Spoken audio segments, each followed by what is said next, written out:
they had actually come to me with this idea before this donation even came. This was something that they wanted to pursue, and so it lined up well. And some ideas from staff so far, but we're going to be surveying the students and families to get additional feedback as well. Oh, okay. It's coming.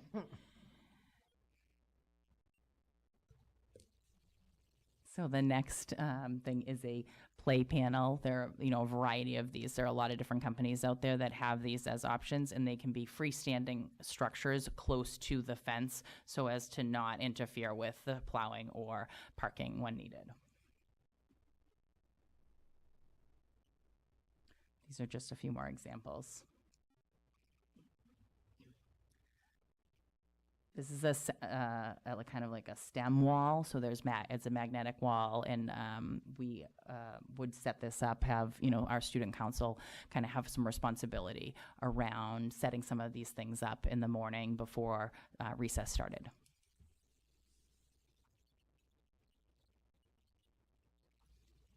And then on the schoolyard, on the pavement, we are hoping to make it colorful and interactive as much as possible. So we have some of these on our survey for the students to ask them, what they think would be the most effective games out there, or what they think would be fun.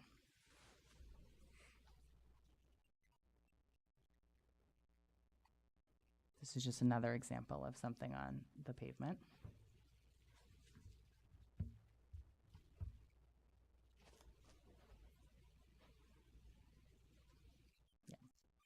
Probably just keep pressing. There's like 3 or 4 examples of different things that we found and that staff found and families found as suggestions. And I have reached out. I haven't heard back yet from Raw Arts about possibly having them do the painting. I thought that would be a nice collaboration. This is another piece that we're hoping to install. We have a little corner, so it wouldn't take up too much space, but would be something that would be interactive.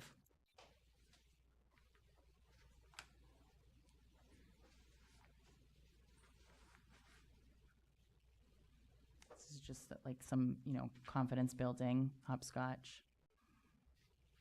And then we are hoping to put in at least one buddy bench. So that's a place where kids can go and sit, and if they, want a buddy, then the students understand that that's someone who's looking to talk to a friend or have a friend come over and talk to them. So we also have an area behind the school where we believe we can install some basketball hoops, because that's a big request from the students, and so we can set up a system for students to be able to access that during recess time. Thank you, Christina. Any questions? Any questions? Member Capola, and then Member Castellanos. And how much was the donation for? $100,000. Amazing. Mm-hmm. That's a good neighbor. Yes. her child's coming to Shoemaker in a year and a half. Oh, nice. Great.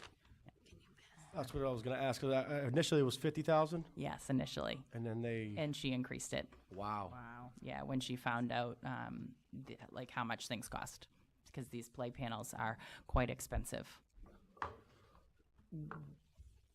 Sorry. And Member Castellanos. in the timeline, what's that look like?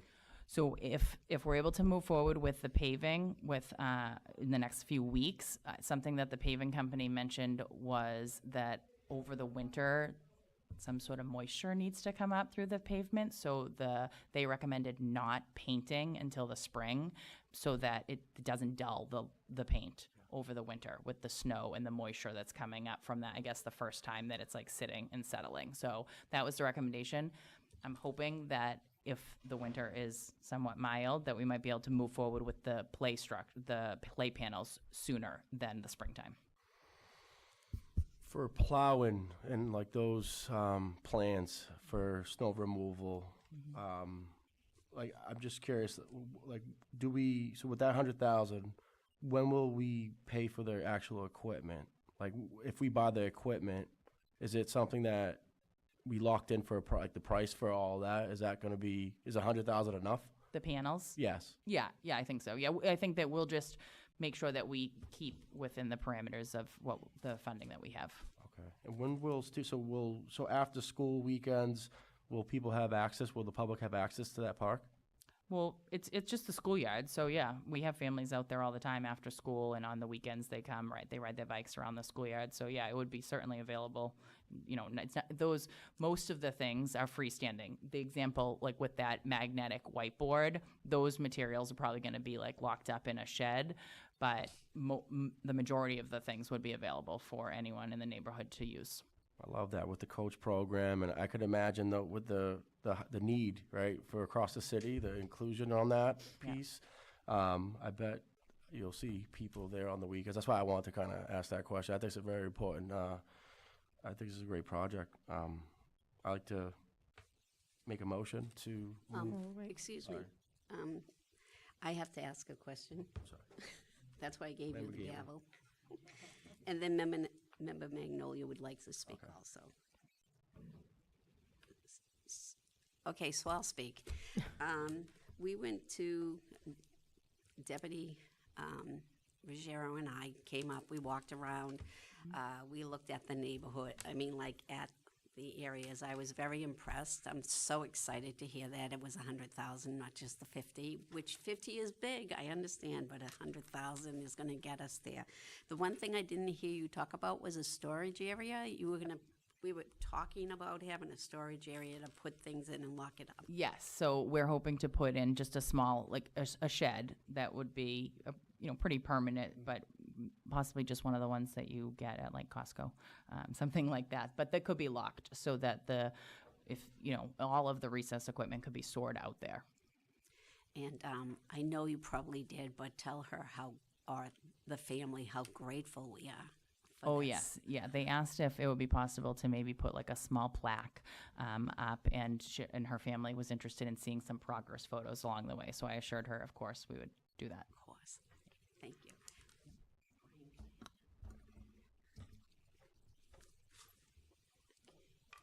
Member Magnolia?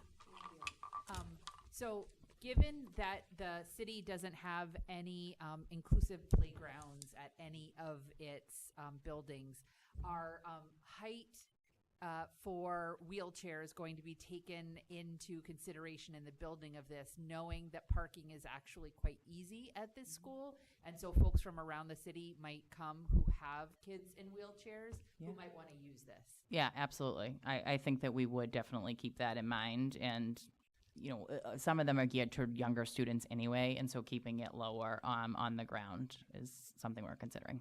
Thank you. Yeah. Member Castellanos? Remind me, staff parking, like what's the update on parking? Oh, in general? Yeah. No, it's difficult. There's a lot of resident parking, but we are utilizing, various places, and the parking concern here is in the winter when the snow mounds are, 6 feet tall on the sidewalks, and we can't utilize any street parking. But we've been communicating with neighbors wherever needed to make sure that if a car needs to be moved, we have not had a lot of issues during the school day. It's the drop off and pickup tends to be a little more difficult.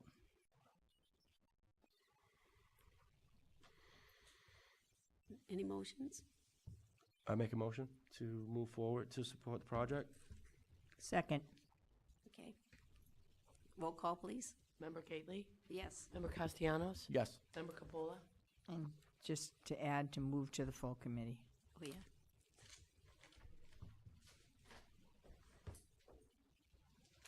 Make a motion to adjourn. Second. Member Gately? Yes. Member Castellanos? Yes. Member Yes. Capola? Yep. Thank you, Mrs. Kalala.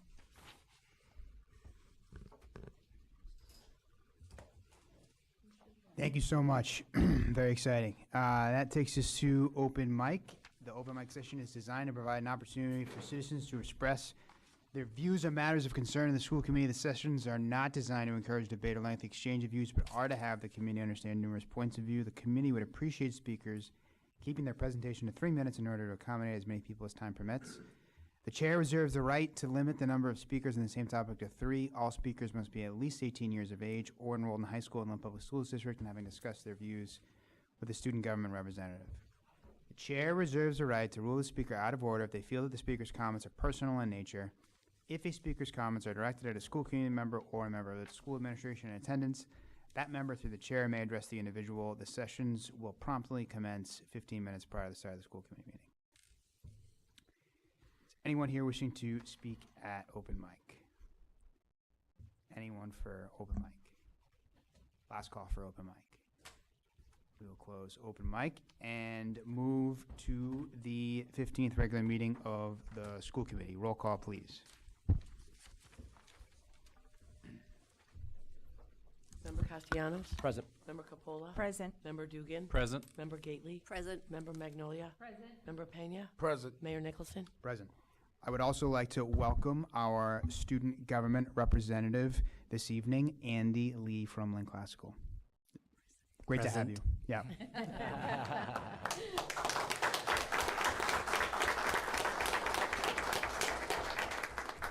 Could I ask everyone to please rise for a salute to the flag and remain standing for a moment of silence?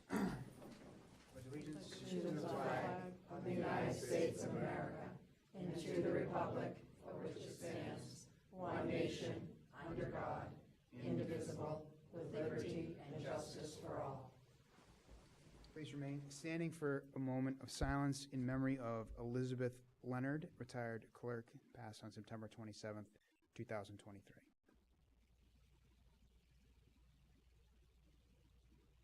Thank you.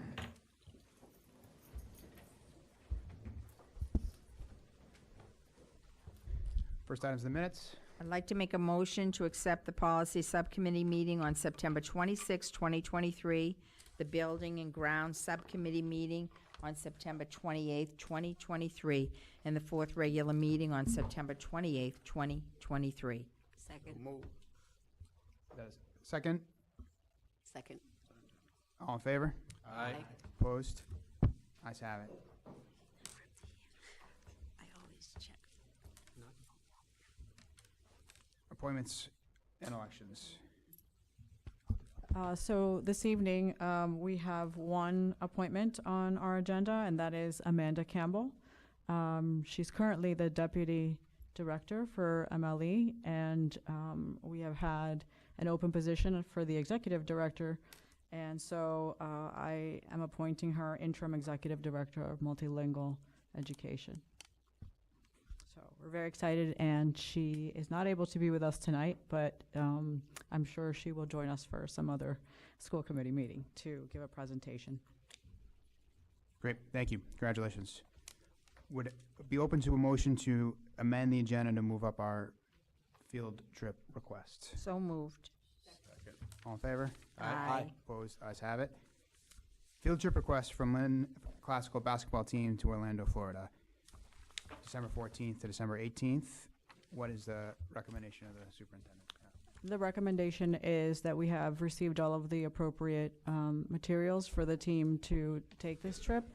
And so it is for the school committee to approve the team to travel at this time. And we have some representatives here from the team, if you'd like to share an update.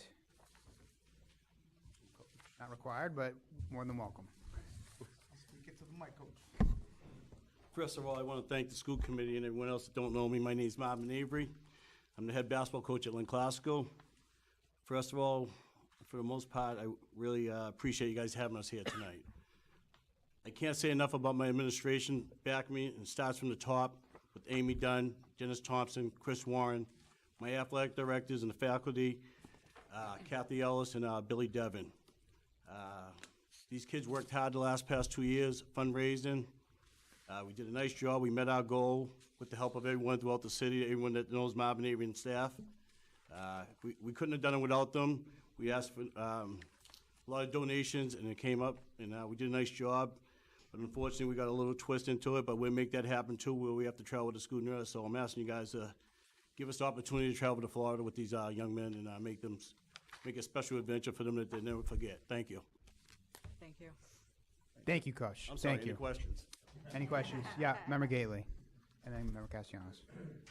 Hello, Marvin. Hi, Lorraine. I just want you to know that I am so impressed with this application. It's probably more specific than I've ever seen for an application for a field trip. And I've heard of other teams going to Florida for that time to play basketball. And I'm thrilled that you took this on, and I'm thrilled that you have all the support from your school. So thank you for coming forward. Thank you too, Lorraine. Member Castellanos and Member Pena. Coach Avery and to everyone here to support the Lynn Classical basketball team. I just really want to echo what Member Gately just said, because this is probably one of the most organized and put together applications I've ever seen. As an athlete myself, I know this trip is bigger than life. Athletes really, you guys, coaches and folks involved in athletics, really change these kids' lives and put them on a trajectory for their futures. You know, they're future leaders. They are leaders. It's something that I'm very grateful to support, and I'm very, actually, this is emotional to see it. You know, I definitely, I'm impressed, and I'm grateful. I think that's the word I want to use, is grateful, because folks like you keep our kids off the streets. You guys give them much needed mentorship that, you know, when 30 years from now, they're still going to come back, call you coach. I still see coaches today. I still call coach. I'll never call them by their first names. There's a certain, it's a beautiful thing, and I'm just grateful. Really, thank you guys for all your time, and Mr. Devin, Mr. Warren, everyone here to support, to go through this process, and we appreciate it. Thank you.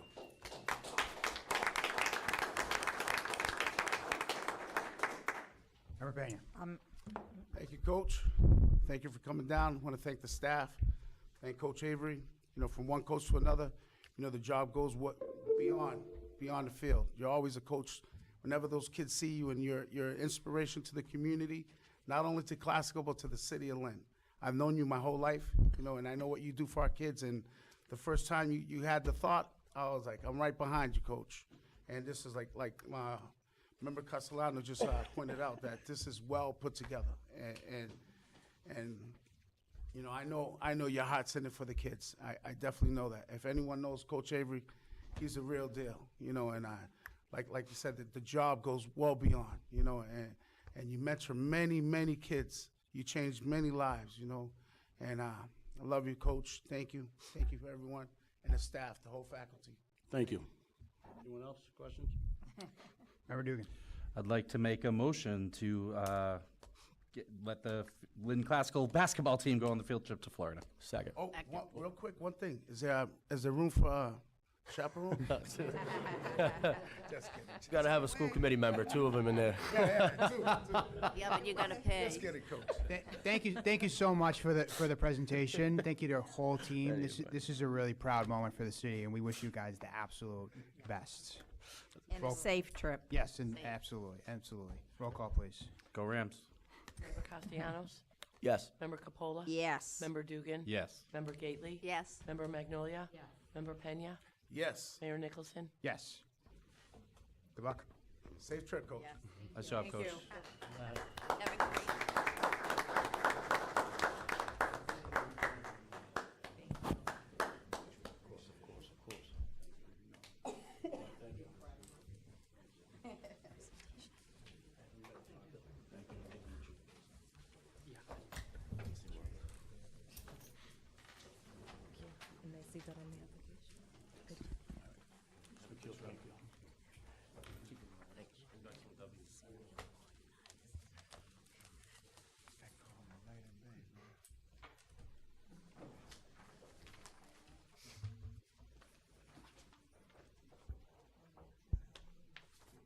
All right, next item is the diversity, equity, and inclusion presentation.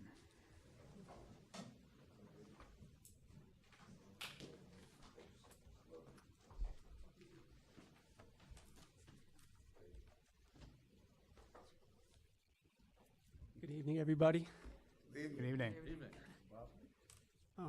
My name is Robert Bishop. I'm honored to be the Interim Executive Director of Diversity, Equity, and Inclusion for Lynn Public Schools. The past months have been a learning experience as I've received remarkable support and guidance from my fellow executive directors, deputy superintendents, superintendent, and more as we've established a vision and a framework for this important department. I want to begin by just casting a vision for belonging, building, and becoming. A diversity approach is never sufficient if we fail to identify and resist systems of inequality. Stratification impedes people from thriving. Beverly Daniel Tatum said that. Social stratification refers to a society's categorization of its people into groups, and it determines their access to opportunities and privileges. And I'm a firm believer that a diversity approach where we merely celebrate and acknowledge diversity is insufficient. Although it is a vital prerequisite, it doesn't guarantee equity and inclusion. So I'm just going to cast some vision for you. Diversity refers to who is represented, including race, ethnicity, nationality, age, gender, ability, and intersections of these things. And equity refers to fair treatment for all people, so that the norms, practices, policies in place ensure that identity is not predictive of opportunities and outcomes.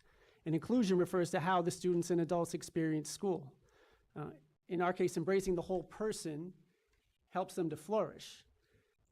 Equity is this theme that it's like seemingly woven into so many conversations right now. Almost every document we have right now has the word equity in it.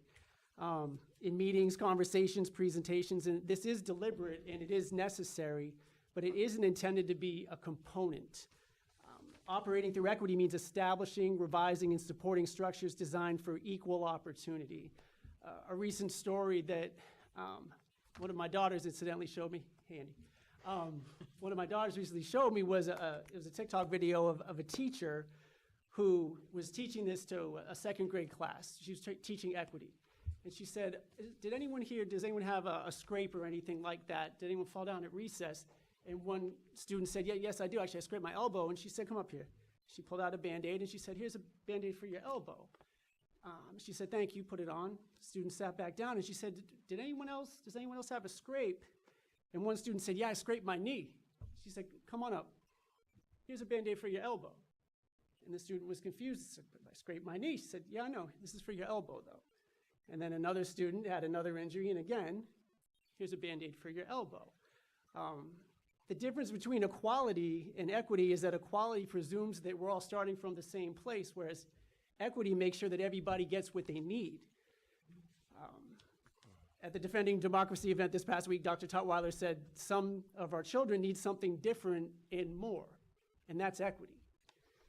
So I'm going to cast a little vision here for what we're doing. As everybody knows, it's been a couple of months now since I've been kind of completely immersed into this department. I'm a department of one right now, so we're laying some groundwork as far as what we're going to do. And thankfully, I have an amazing amount of support out here. This hasn't been an expectation of, hey, go figure it out.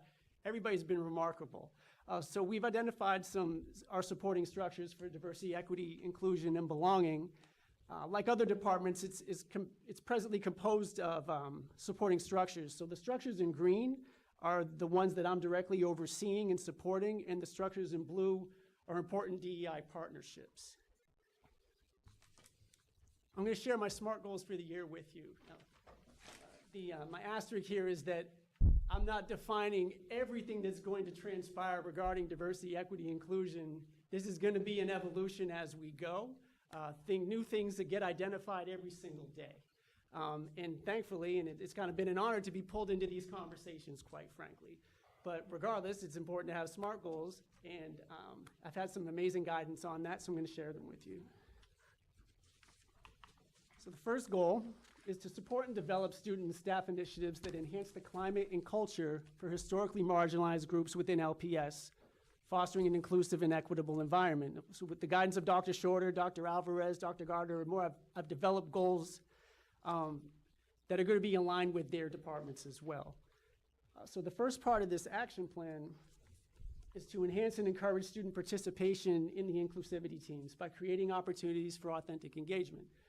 And additionally, to enhance and encourage staff participation in the inclusivity teams by creating opportunities.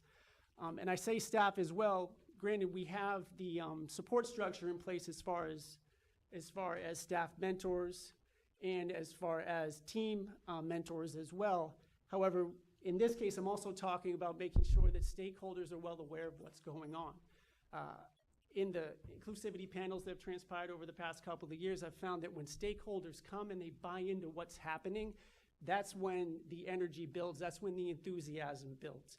And that was a component. I was a mentor last year. That was one of the components that I felt kind of fell off a little bit. It lost its gloss a little bit, and I want to bring that back. I want to try to create some excitement around what the students are coming up with, the projects that they're building, the research that they're doing. It's exciting for everybody else in the buildings to see that that's happening, and the people in the community to see that the students are being deliberate, that they're coming up with ideas, and then they're doing research, and then they're proposing their projects.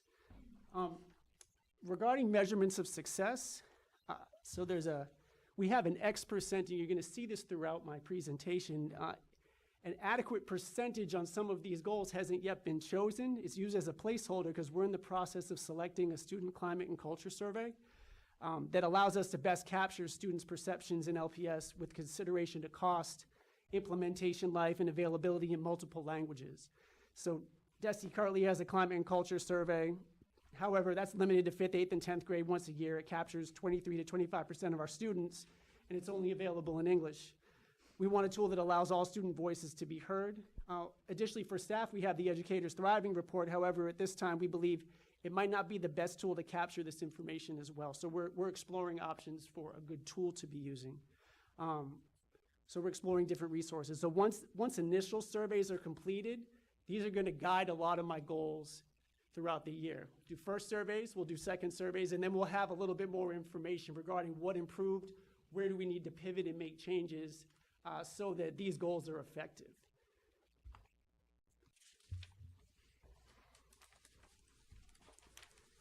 So while the numbers do vary by school, this is what we were looking at the end of the summer regarding regular participants in the inclusivity teams. It is based on, it's kind of relative to the size of the school for the most part. I've been encouraged, I've been visiting, and a lot of the teams have already grown just the beginning of this year. And it's been encouraging to see a lot of new faces as far as people who have signed up to be mentors and things like that. And like I said, there's a lot of vision that the wheels are already turning with the kids regarding ideas that they have or things that they'd like to see change in their schools, things that they see that aren't equitable, and how they can contribute. So my hope is that these numbers do grow. As you can see, Breed has a very strong team, and we've kind of used them as a model last year and this year because they just did a really excellent job at some time. Some pictures from last year, some of the great events that took place. We have the Inclusivity Summit that transpired at the end of the year at Breed. We have the school committee presentations, which were excellent. I was really proud of my classical crew.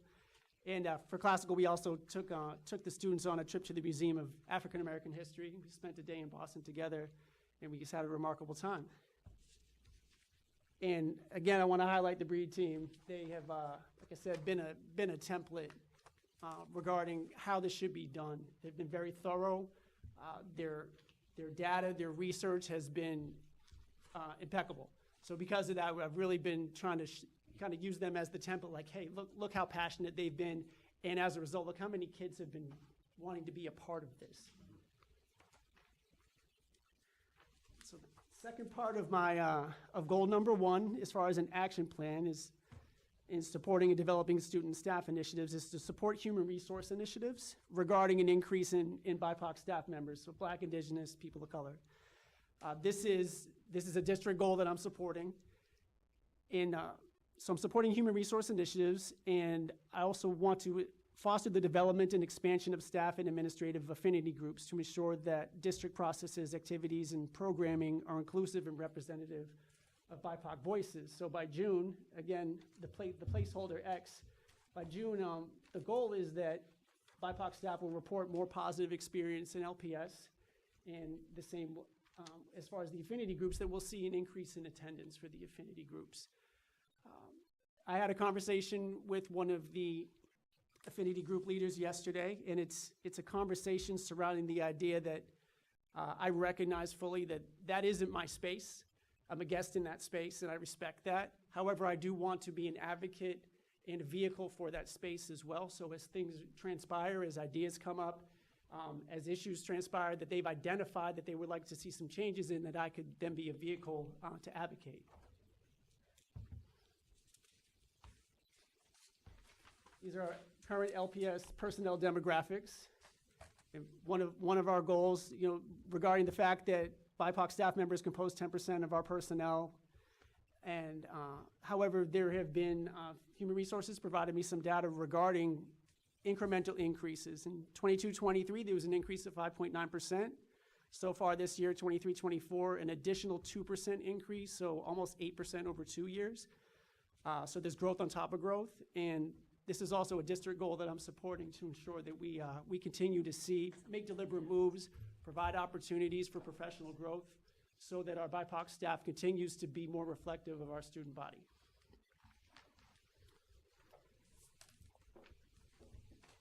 Goal number 2 is to cultivate an inclusive LPS climate that champions diversity, equity, inclusion, and belonging, including race, socioeconomic background, gender, disability, sexual orientation, age, ethnicity, language, and national origin.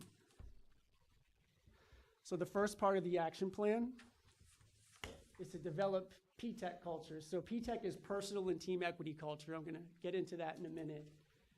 In each school building, through principal partnerships, staff and student surveys, learning walks, and focus groups. And the measurement of success is that staff will report experiencing an improvement in personal and team equity culture, and that students will also report the same thing. We will have a measurable goal in year 2 once we can do climate and culture surveys that we'll be developing. So what is P-TECH? We are the Office of the Superintendent and Executive Directors, and we attended session 1 of the Equity in Action series a couple weeks ago with the Mass Association of School Superintendents, Racial Equity, Diversity, and Inclusion, Mass Ready. We're going to be going through a process with them throughout the course of the year, and we've picked an application network called Immunity to Change, which is 2 more in-person sessions and 5 virtual sessions. So we're building as a team regarding how to implement a personal and team equity culture into the buildings. And I do want to say, this doesn't mean that it doesn't already exist. This isn't something that you just go in and say, hey, I talked to a principal about this yesterday. Unfortunately, I felt like maybe I had her on her heels a little bit, and I didn't intend that. Because I can see the things that were going on in the building. So I said, hey, listen, tell me some of the things that are happening in this building right now. And she started talking about a program that she'd helped develop that brought a marginalized group of students to the forefront, and she developed an amazing program around them, and it's thriving. I said, listen, you're already doing it. What we're gonna do is we're gonna try to augment that by continuing to identify things, and that's gonna require more surveying and bringing teams together and just making it a conversation so that it's a partnership. The idea is an inside-out approach. Each individual school has its own circumstances and situations going on, and we just want to partner with the schools to be a bigger support to them in this area.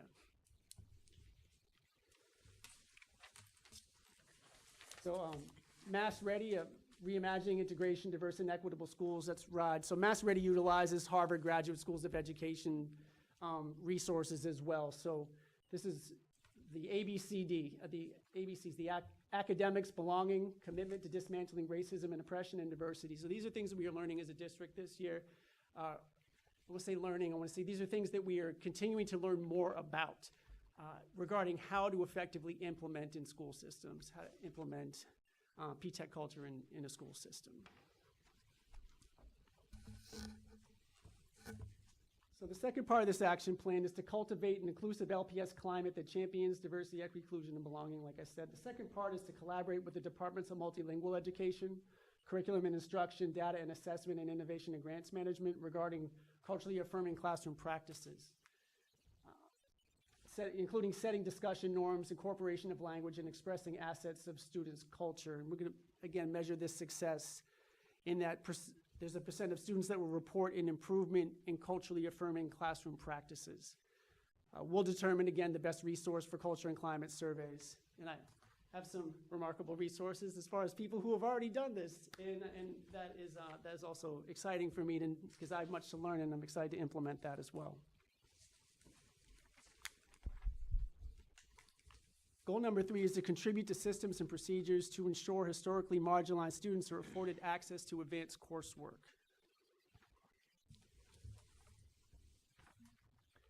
First part of the action plan is to collaborate with the Department of Innovation and Grants Management regarding AP and early college programs through committee participation. There's already pre-existing committees that have been established. Dr. Gardner has already has this started, so I'm a part of that, supporting that. And the measurement of success, again, this is a district goal that I'm supporting, will be that there'll be an increase to advanced coursework for economically disadvantaged students as evidenced by an increase in enrollment in advanced placement, dual enrollment, or STEM courses, and there'll be an increase of students with disabilities in the same courses. This data is a little bit, there's a lot to this data, but what it comes down to is socioeconomic status. Students with disabilities and English learners are not as represented as we would argue they would need to be presently. So this is one of our goals, to ensure that the disproportionate number of enrollments, that we move that needle this year. So this one reflects just AP, and then the next slide reflects early college. So I know you have your printouts as far as that goes, but you can see that there are, in the just AP, there's no English learner representation right now. That's something we want to change, and there are initiatives that we are working on in order to do that. That is the goal.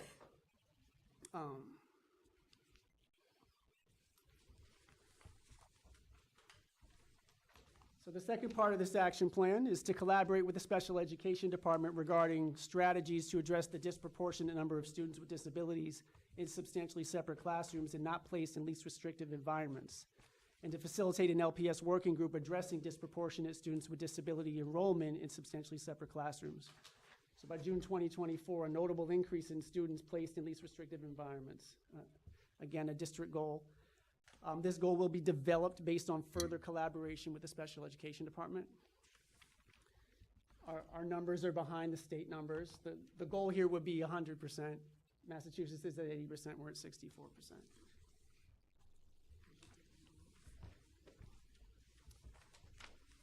Goal number 4 is to contribute to systems and procedures to ensure historically marginalized students face equal disciplinary action. So participating in the Office of Compliance Correction Action Team that is pre-existing regarding disproportionate discipline for students with disabilities. The Department of DEI will actively contribute regarding progressive discipline and restorative practices. I did a lot of research today, in fact, on what's going to be the best resource for that, because it can't just be like a one-off professional development. We need to learn how to orchestrate that professional development, to execute that ourselves. So today I did some research on what's going to be the best resource to teach us how to do it, so that this is something that we do every year. So this becomes a part of our culture regarding restorative practice. So the goal is by June 2024 to have a restorative practice model in place, and by June 2025, a decrease in disciplinary action for students with disabilities. Now, from 22 to 23, we had a significant decrease. So this is reflective. There were actually more students with disabilities identified the previous year than the next year. So 21-22, there were more students than 2022-2023, excuse me, the other way around. 2022-2023, there were more students identified with disabilities, forgive me. So it's actually a pretty big jump regarding how much it decreased. And I strongly believe that is actually Ms. Ruggiero's directive. She made it very clear to our district, to our buildings, that listen, students' accommodations need to be considered strongly when it comes down to discipline. So this is, again, not a new novel idea. This has been being done, but this is something that we want to continue to see decrease. So that number is a big jump, but I know that's because of the directive that transpired, and I saw it in action in my previous job as a clinical supervisor regarding the practices that were taking place, the collaborations that were happening to ensure that students with accommodations were being considered when it came down to disciplinary practice. So we want to keep moving forward in that direction. The fourth goal is to contribute to systems and procedures, like I said, regarding marginalized students facing equal disciplinary action. I'm collaborating with the Office of Compliance and Corrective Action Team regarding protective sweeps, and collaborating with the Department of Social and Emotional Learning and the Office of Compliance regarding trauma-informed and culturally sensitive practices as they pertain to the protective sweeps, and to implement staff professional development regarding trauma-informed and culturally sensitive practices.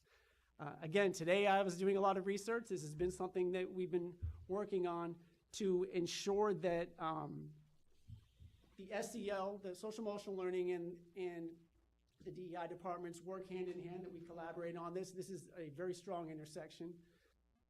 One of the first conversations I had with Dr. Alvarez is that DEI and SEL, SEL is DEI, DEI is SEL. So because of that, we're going to be working together to determine the best way to implement not just suggestions, but a professional development to ensure that regarding the protective sweeps, that our practices are trauma-informed and culturally sensitive.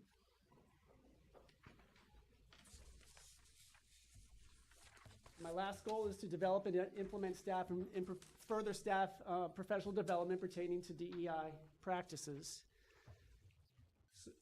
So with this, some other things that we want to implement are to collaborate with the SEL department and the Department of Multilingual Education regarding culturally affirming spaces, and initiate an LPS working group regarding gender identity utilizing the Mass Curriculum Framework.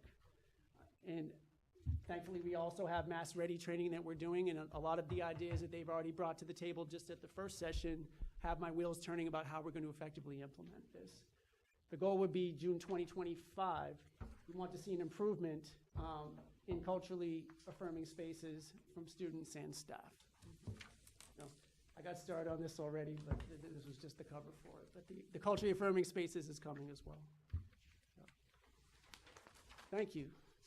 Can I answer anybody's questions to the best of my ability? Do you have something, Andy? Yeah. Andy? Oh, Andy, oh, I'm sorry. Yeah. Andy, Yeah. take it away. How you been?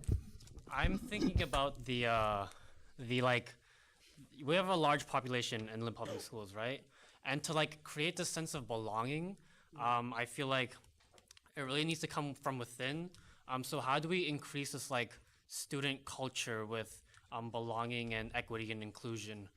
Because like, I feel like it can't really be enforced by like adults and staff, because this is like, I see a lot of your sayings here in this presentation, and there's a lot of like staff work and like showing that in like the surface, but I really want to dig deeper into the student level and just see like how we can spread this awareness of belonging, because I believe belonging can facilitate greater learning and like greater like chances for low-income students and those that are with disabilities to really spread their wings and learn a little bit more about like the world around them. So I really do think that we need to like focus a little bit more on the student section. Sure. I remember Andy sitting at my kitchen table when he was in the 8th grade, thinking to myself, this kid's going somewhere, right? So this is no surprise to me. Andy, thank you. You're right. The adults can implement policy. We can implement strategy, and set an example, right? But if we aren't being extremely proactive about culturally creating an environment where the students feel empowered to do that, then we've missed something. That there's going to be a disconnect there. So I agree with you 100% on that. As far as the strategies to do that on a small scale, I have a lot of experience doing that.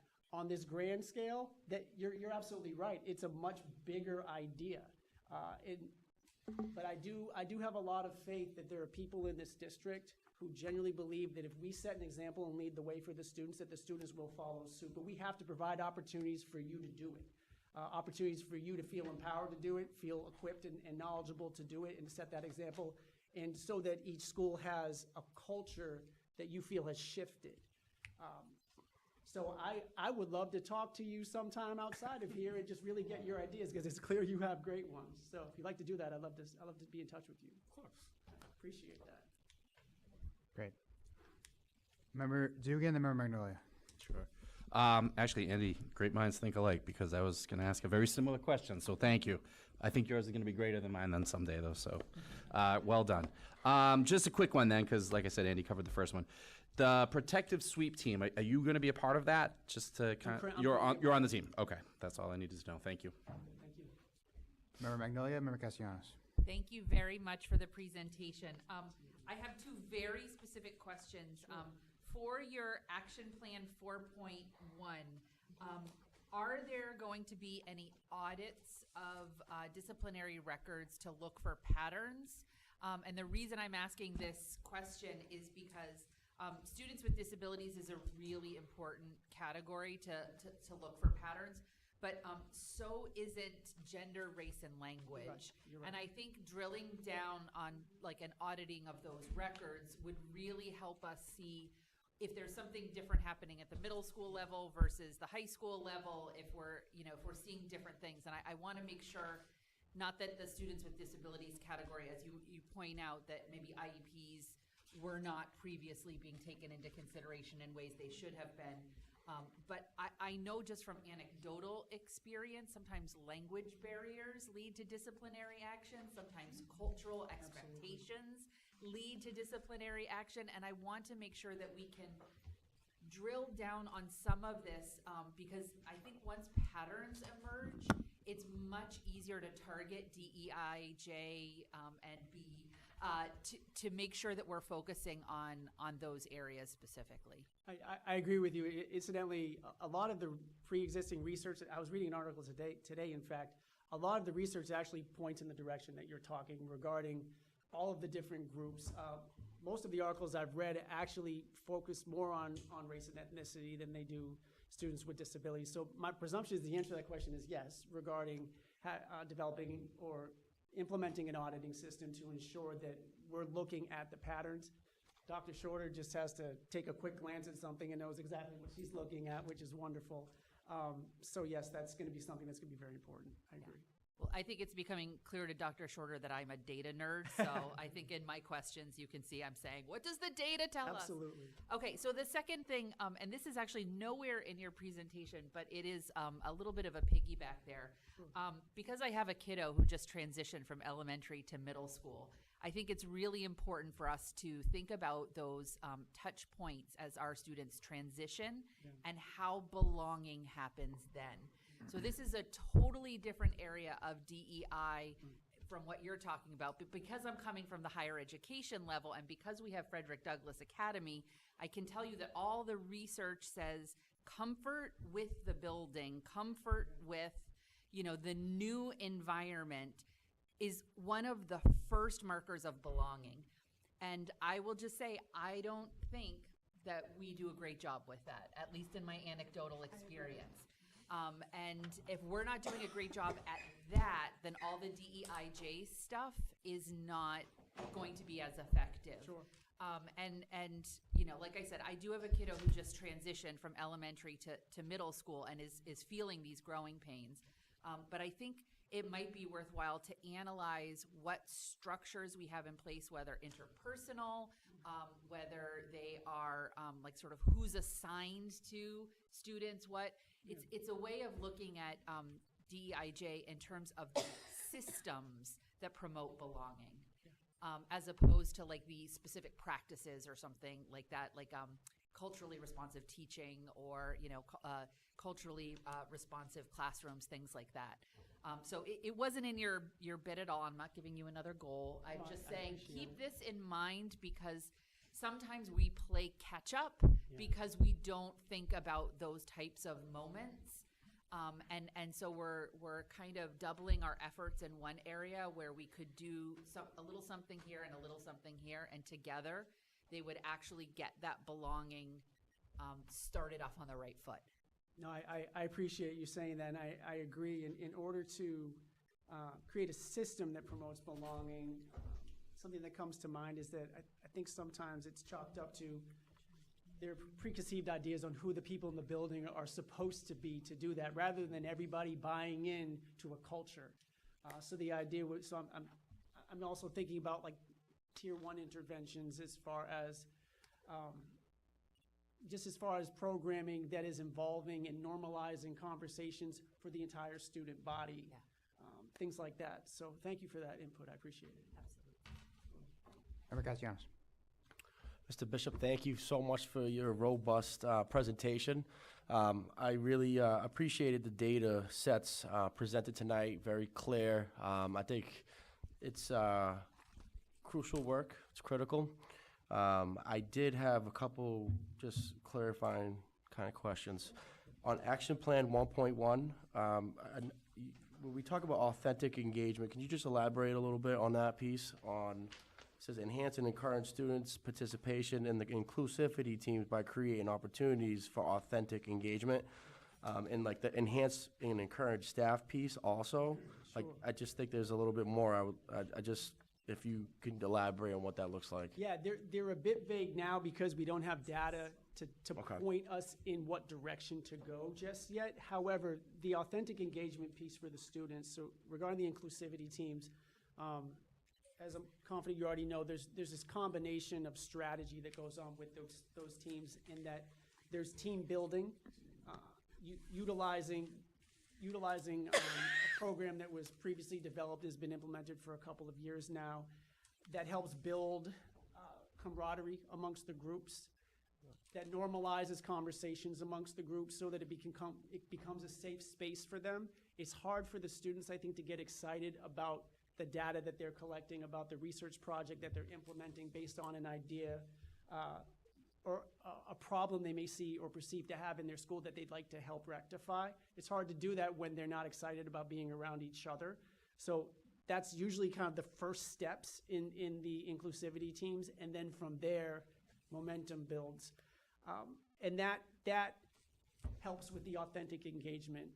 The component where the mentors give the students the space, they don't direct the teams, they guide them, and they essentially try to get the ball rolling, kind of like grease the wheels a little bit, and then let them loose so that they can engage with one another.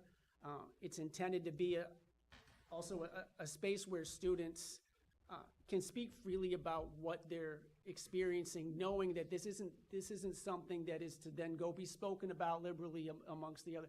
This is supposed to be a place where we can talk about this. So then from there, that then ideally gives them some momentum regarding, okay, and now let's do a project together and make a difference out here. So regarding the authentic engagement, that's a big component of it.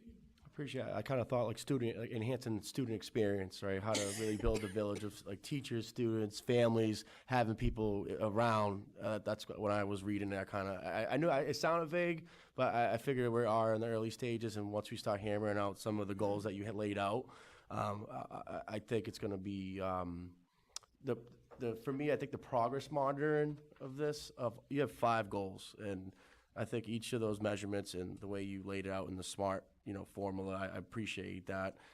Keep in mind, with each, those are heavy goals. Yeah. So I think the progress monitoring is important, and I can see that you're collaborating with multiple departments, which I can see that's going to help facilitate some equity in the data sets with Dr. Short. I think I love that department. I think it's pretty. I could tell. Like, I can see it in here. I can see a little bit of your blessing in here, and I do appreciate it. And I just have one more follow-up on Action Plan 1.2. I would like to see, because I know it looks like it's an HR district goal that we're working with that action plan. There's no group survey. I think it would benefit to add a affinity group survey on kind of building out a grassroots recruitment strategy, suggestion, et cetera. Kind of like, let's hear it from them, right? I think it would give us an opportunity. Let's hear before they leave, right? Instead of having exit surveys, which most of the time, it's very difficult to get those as they're on their way out. So how about we, let's tap into the folks now. Let's listen to what they have to say now. So I think that's something I like to see in the action plan. That survey would be appreciate that, pretty nice to see. No, you're absolutely right. It's a very good point and can be readily implemented for sure. Do we have to make, I don't know, no, we don't have to, okay. So it's going to be there? Is it going to, do we have any, is it going to be there? Did you write it in there? Regarding the measure of success number 1, by June 2024, BIPOC staff members will report more positive experience in LPS. I know that not every Black, Indigenous, or person of color who works in LPS is necessarily participating in affinity groups. So I agree with you that perhaps that was also a bit vague regarding a broad stroke. I can consult with Dr. Alvarez on how we could get some good data regarding the climate of the affinity groups right now. I've already started meeting with them as well. Member Castellanos, I do want to share that the affinity groups, as they've gotten together through the spring of last year, they shared some preliminary goals that they have, that they're working on to address exactly, right, what you're speaking to. So we will definitely be sharing more as we help them develop those out and implement the strategies. I had Member Gately, Member Pena. Well, I was just going to talk about Breed, and I was going to talk about my experience at Thurgood Marshall and what a wonderful job going there. What a wonderful job Mr. O'Connor just came in to hear my kudos of that inclusivity panel that we visited and all the issues that came up. And I was very happy to see that. And you did it such a the kids just were so involved and engrossed in it, and they were like so happy to be able to express their opinions on everything. So They were excited. They were excited about who was in the room. Too. It was so amazing to see their faces light up when they started recognizing, like, oh, there are people here who actually want to listen to what we have to say. yeah, so maybe that could be a jump-off point or a starting point to include students into the planning. And the other thing is, when I look at the LPS personal demographics 2023 to 2024, this bothers me. It bothers me a lot, and it has for a long time, because I have taught so many students of different backgrounds, of different color, everything. They're wonderful. And I don't understand, and maybe part of inclusivity we could work on, be a teacher. What is it about teaching that you can get those same feelings that you get from expressing your inclusivity of different areas? Could we say that about teaching, so maybe more people would be attracted to the field of teaching? Because it bothers me that, it's not that we don't have jobs. We have tons of jobs, not tons anymore, but we have lots of jobs. But, I often wonder this, and I was just talking to Andy going, why? Why are students not interested in the field of teaching? I taught for 40 years, 33 in Lynn, and it was the best thing I ever did. I always came home with my paycheck and said, they pay me to do this. And that's the way I feel about teachers. And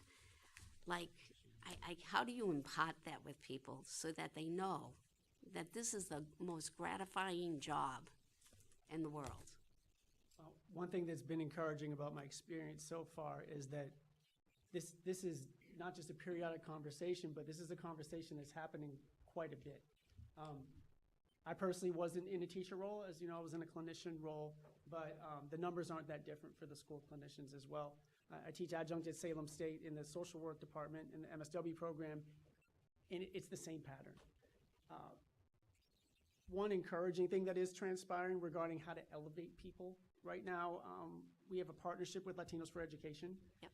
And yesterday I had a meeting with them, and this partnership, I think, is going to hopefully build some momentum regarding just another thing that someone can add to their resume, that they immerse themselves in a year-long program for the purpose of augmenting their resume and casting a vision for what they're going to do next. And ideally, one of the two cohorts that are being offered, one of them is exclusively for teachers. So I'm hoping that in the conversation I had yesterday, that this is going to be a really beneficial partnership. And again, I know that doesn't exactly answer your question regarding how do we then take that enthusiasm and harness it and pass it on to the students. But even the students seeing that these kinds of things are transpiring regarding the district and trying to bring different opportunities and creative ways to help elevate people, I'm hoping is a good step. Thank you. Thank you. Member Pena. Thank you. Thank you, Mr. Bishop, for your presentation. I appreciate your transparency and your plan of action, because we could sit here and tell us all this data that we know, but if we don't have a plan of action or something, and I like your intention, being intent about your plan of action. I've attended,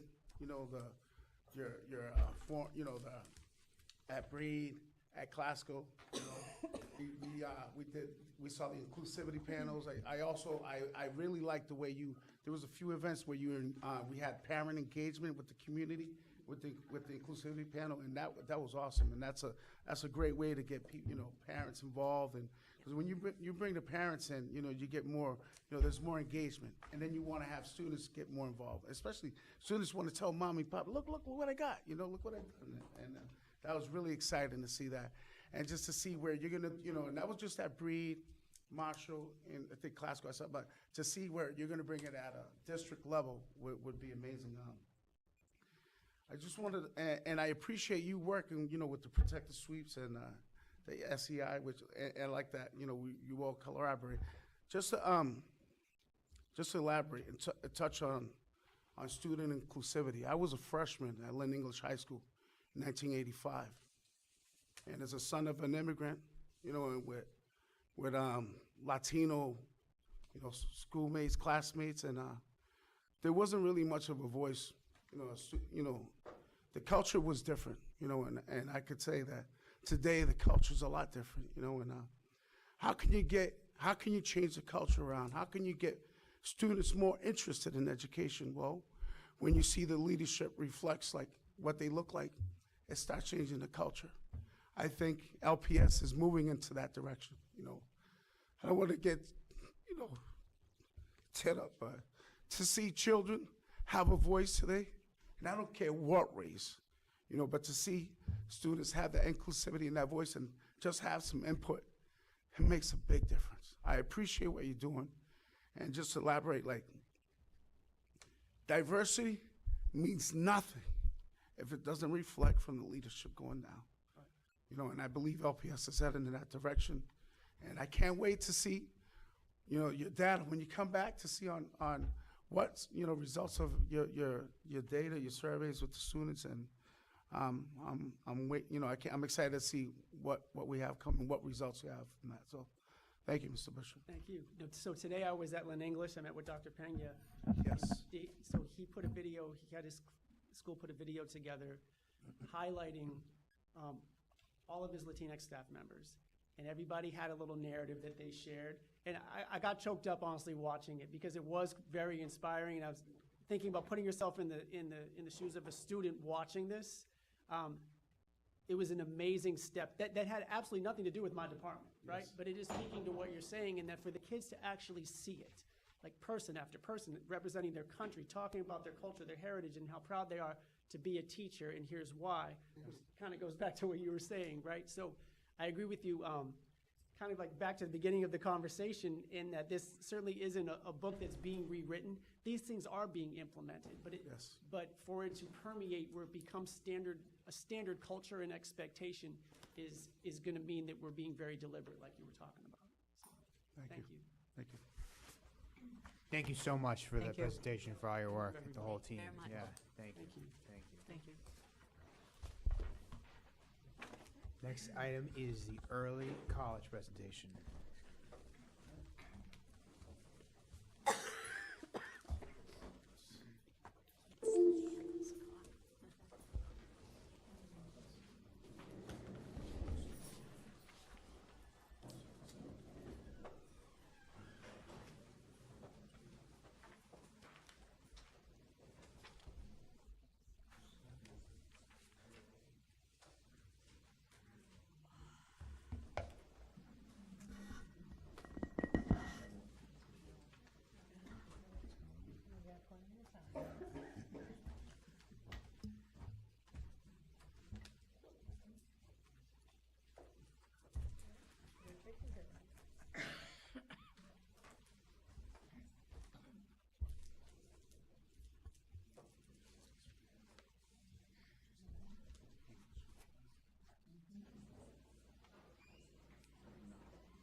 right.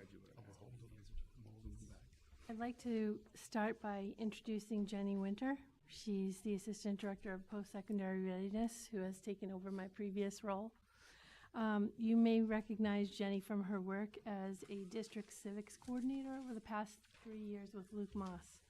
I'm proud of all the work Jenny has done for the district to date, and she has hit the ground running with early college. We know it's been communicated in updates that we have reached 1,000 students in early college, and we want to start by explaining where all the students are. We'll start by discussing the designation schools, LEHS, LCHS, and LVTI. These schools have achieved a formal designation which unlocks early college funds for course credits and support.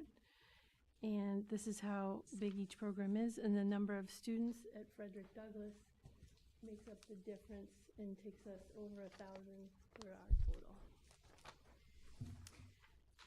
Jenny is going to explain the pathways that we have in the designation schools and touch on some of the coursework being shown in the slides.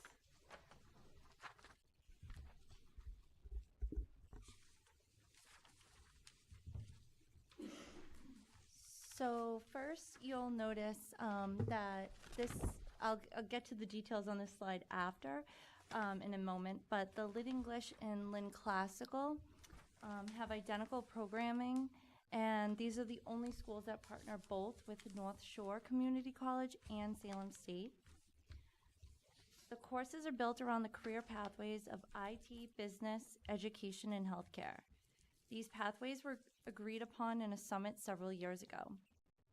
As I present the slides, you'll notice that the course sequence in 10th grade is very similar for North Shore Community College and Salem State. All students take a speech course and a philosophy course. In the spring of 10th grade, after they learn about the career pathways, students rank their choices of pathway, and the coordinators and guidance counselors do their best to give them their first choice. So now I'll outline what's on this slide you see here. This is the North Shore pathways of IT and business. The North Shore pathway differs slightly from Salem State because it starts in the spring of 9th grade. All students take speech, ethics, and English composition. The other courses are career pathway courses meant to spark their interest in their fields, either IT or business. All courses are part of the Mass Transfer block, which will transfer to state colleges within Massachusetts. Here you can see the Salem State University pathways of education and healthcare. All students take oral communication for civic engagement and social justice and social ethics in 10th grade. In junior year, all students take Foundations of Writing and a Career Pathways course in either healthcare or education. Similarly, in senior year, all students take a history class as well as a Career Pathways course, which is meant to spark interest in their field. Again, all courses are part of the Mass Transfer block, which will transfer to Massachusetts state colleges.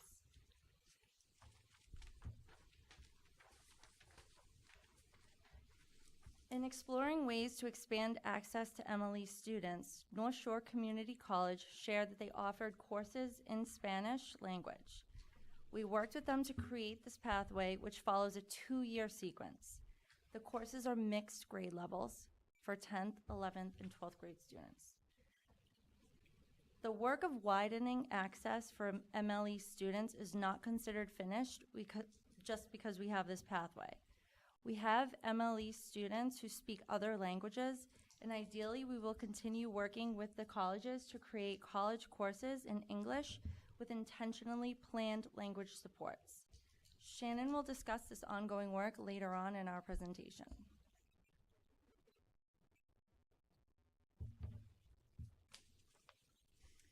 The Lynn Tech pathway does not start until 11th grade.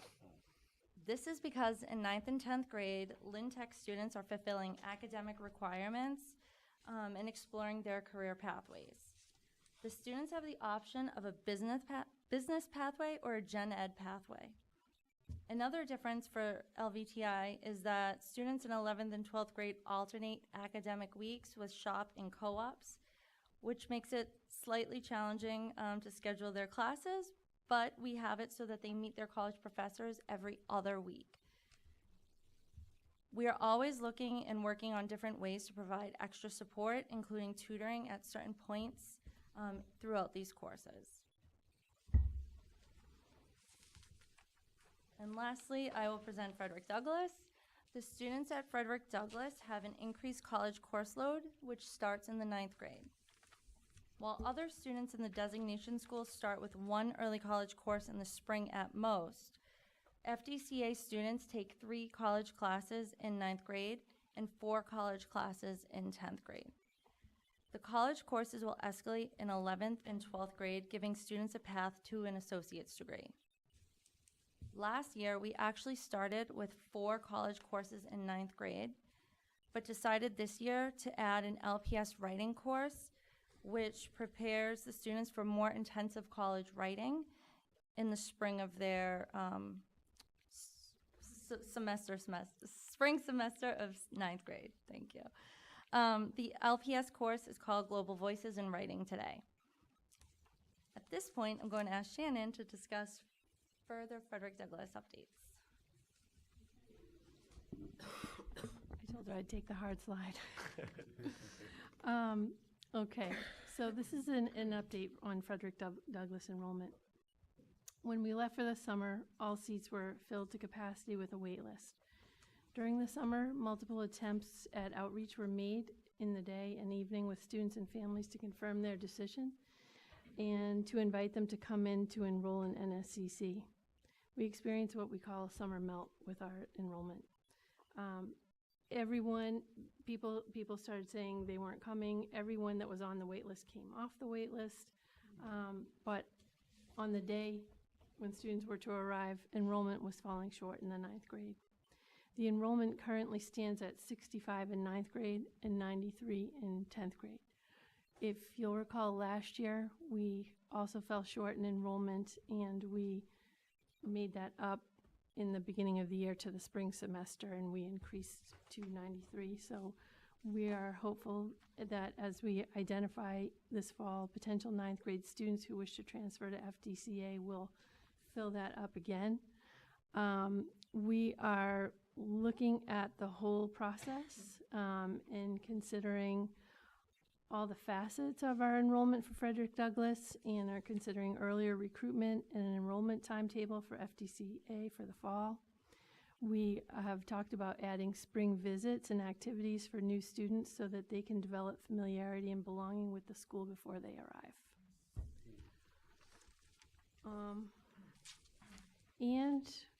We want to communicate more broadly and frequently with students and families to encourage their enrollment. The principal, Heather Fabiano, made multiple communications. We had help from Gary Torres and Deracy Perez over the summer, but we want to plan more for this. Thank you. Last, I formed a Frederick Douglass Enrollment Committee to explore all the aspects of the enrollment process. The work of this committee starts next week and will help us clearly communicate a strong and effective enrollment process at FDCA. Okay. I want to share some of the summer projects that have happened, because I think it will shed light for you into some of the ways that we're working on early college, and it will also connect back to Bobby Bishop's presentation. Okay, so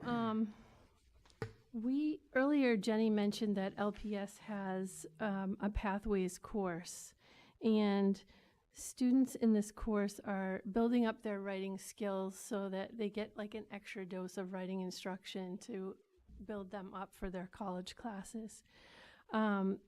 This class we're trying to look at more closely and give it a reset, because we established this class actually many years ago.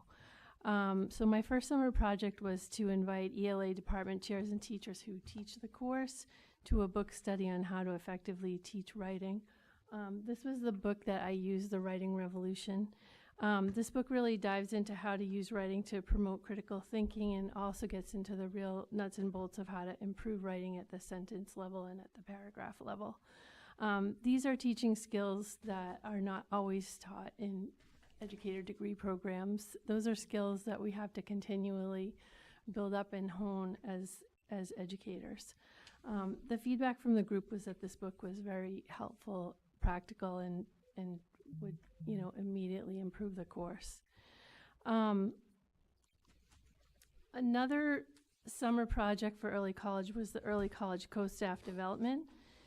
This one was an event that brought together LPS teachers and college professors from NSCC and SSU, along with early college coordinators and administrators. I co-presented the first day of this event with Derek Edmonds, an early college coordinator. We used this time to generally inform people about the equity mission of early college. We shared how and why early college was first developed to increase the numbers of underserved students who enroll and persist in college. This is important information for all and especially helpful for new teachers and professors, and we've learned that we just can't take it for granted that everyone actually knows the why behind why we're doing this program. Participants had an opportunity to share, reflect, and talk at the summit and co-plan. We had panels of teachers and professors who work really well together and share their experience of how their relationships developed over time. We wanted to share models of the best of our program so that people could share in that vision of excellence in program support. Earlier, we discussed how the Spanish language pathway was only the beginning of our work to make courses more accessible to MLE students. This summer, a group of teachers and professors, including an AP and ESL teacher, came together. This was a joint project planned by Deans at North Shore and me. They came together to work on course shells for 2 of our courses, Speech and Understanding Higher Ed. To explain course shells, it's something that they build on their course management system, Blackboard, where they're designing a course as if it's going to take place. There's a professor using their syllabus and uploading all their assignments. They're working with LPS teachers to have folders full of supports, including vocabulary activities, graphic organizers, reading questions, and more. There's academic freedom at the college, and professors cannot be compelled to use this course, but we presented it at the co-staff development as something that is there and let people, explore what is there, to set a vision for what a supported course looks like. But also, this is something where when the deans are hiring adjunct professors or even existing professors who are teaching a new course or new to early college, they can offer and say, we have this here for you to look at and potentially use and copy into your own course as you like. So that was the beginning of that. And that's important work because we really are combining 2 institutions and systems that weren't exactly made for each other. So AP and early college courses are considered like the next level of course, and where in terms of the equity work and the curriculum, the co-curricular work that we need to do is, a lot about building understanding of who can be in that course and what it takes to create a course that is accessible.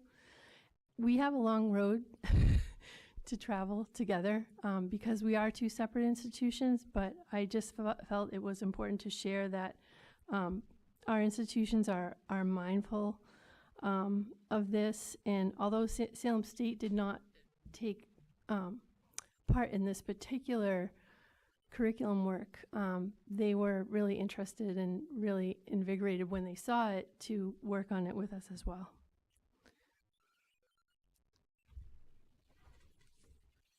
Okay.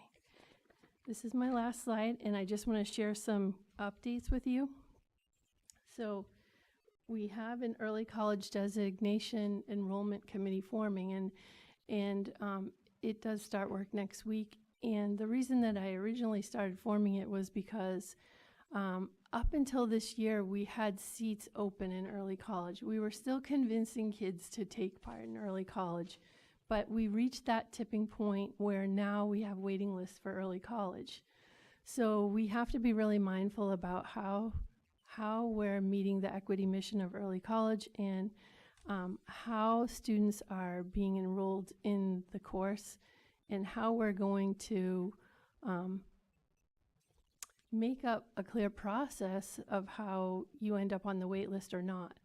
So to do that, we really have to look at the systems of enrollment that are happening in our schools. So I am working with Deputy Goris and Bobby Bishop and Jenny, and we have people coming from the high schools, and we're going to start by just finding out like what exists, what are all the steps that we go through to enroll students.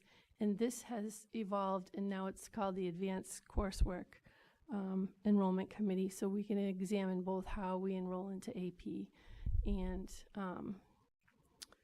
early college. You know, I think that we have responded to widen the door a lot by just simply adding more APs and more early college opportunities. That automatically creates so many more seats and hits so many more students, but we have to refine the process and make it just a really clear and strong enrollment process. The Frederick Douglass Enrollment Committee is also forming to strengthen all the processes of Frederick Douglass enrollment. We've learned so much over the last 2 years, and we thought we were all set when we left for the summer, and we weren't. So we are going to meet, discuss, and explore the ways to make Frederick Douglass enrollment clear, strong, and successful. We have new leaders across departments, and they all need to have a voice in this school enrollment process. I think it's a great, Frederick Douglass is a great learning ground for us as we develop more programs like this. So we want to really make it strong and make it clear. The high school schedule committee is forming in November. Over the summer, as you know, we worked with a constituent group, including teachers union representatives, to work on small changes to the high school schedule, and we implemented those changes to make it a little better for this year. However, we needed to convene a larger team of representatives to meet in November to work on the schedule for SY25. In this schedule, we hope to better meet the needs of students and expand opportunities such as increasing early college credits and exploring how to have early college seniors take their courses during the day on college campuses. And we are also currently working on the Frederick Douglass designation application. It's different than the grant that we're in now. The designation process will make it a permanent grant funding pathway to unlock grant funding for Frederick Douglass. And we're working on that in partnership with North Shore Community College and Jobs for the Future, which is an organization we've worked all through the early college process. And just a pending update will be in the future. We have 25 students who all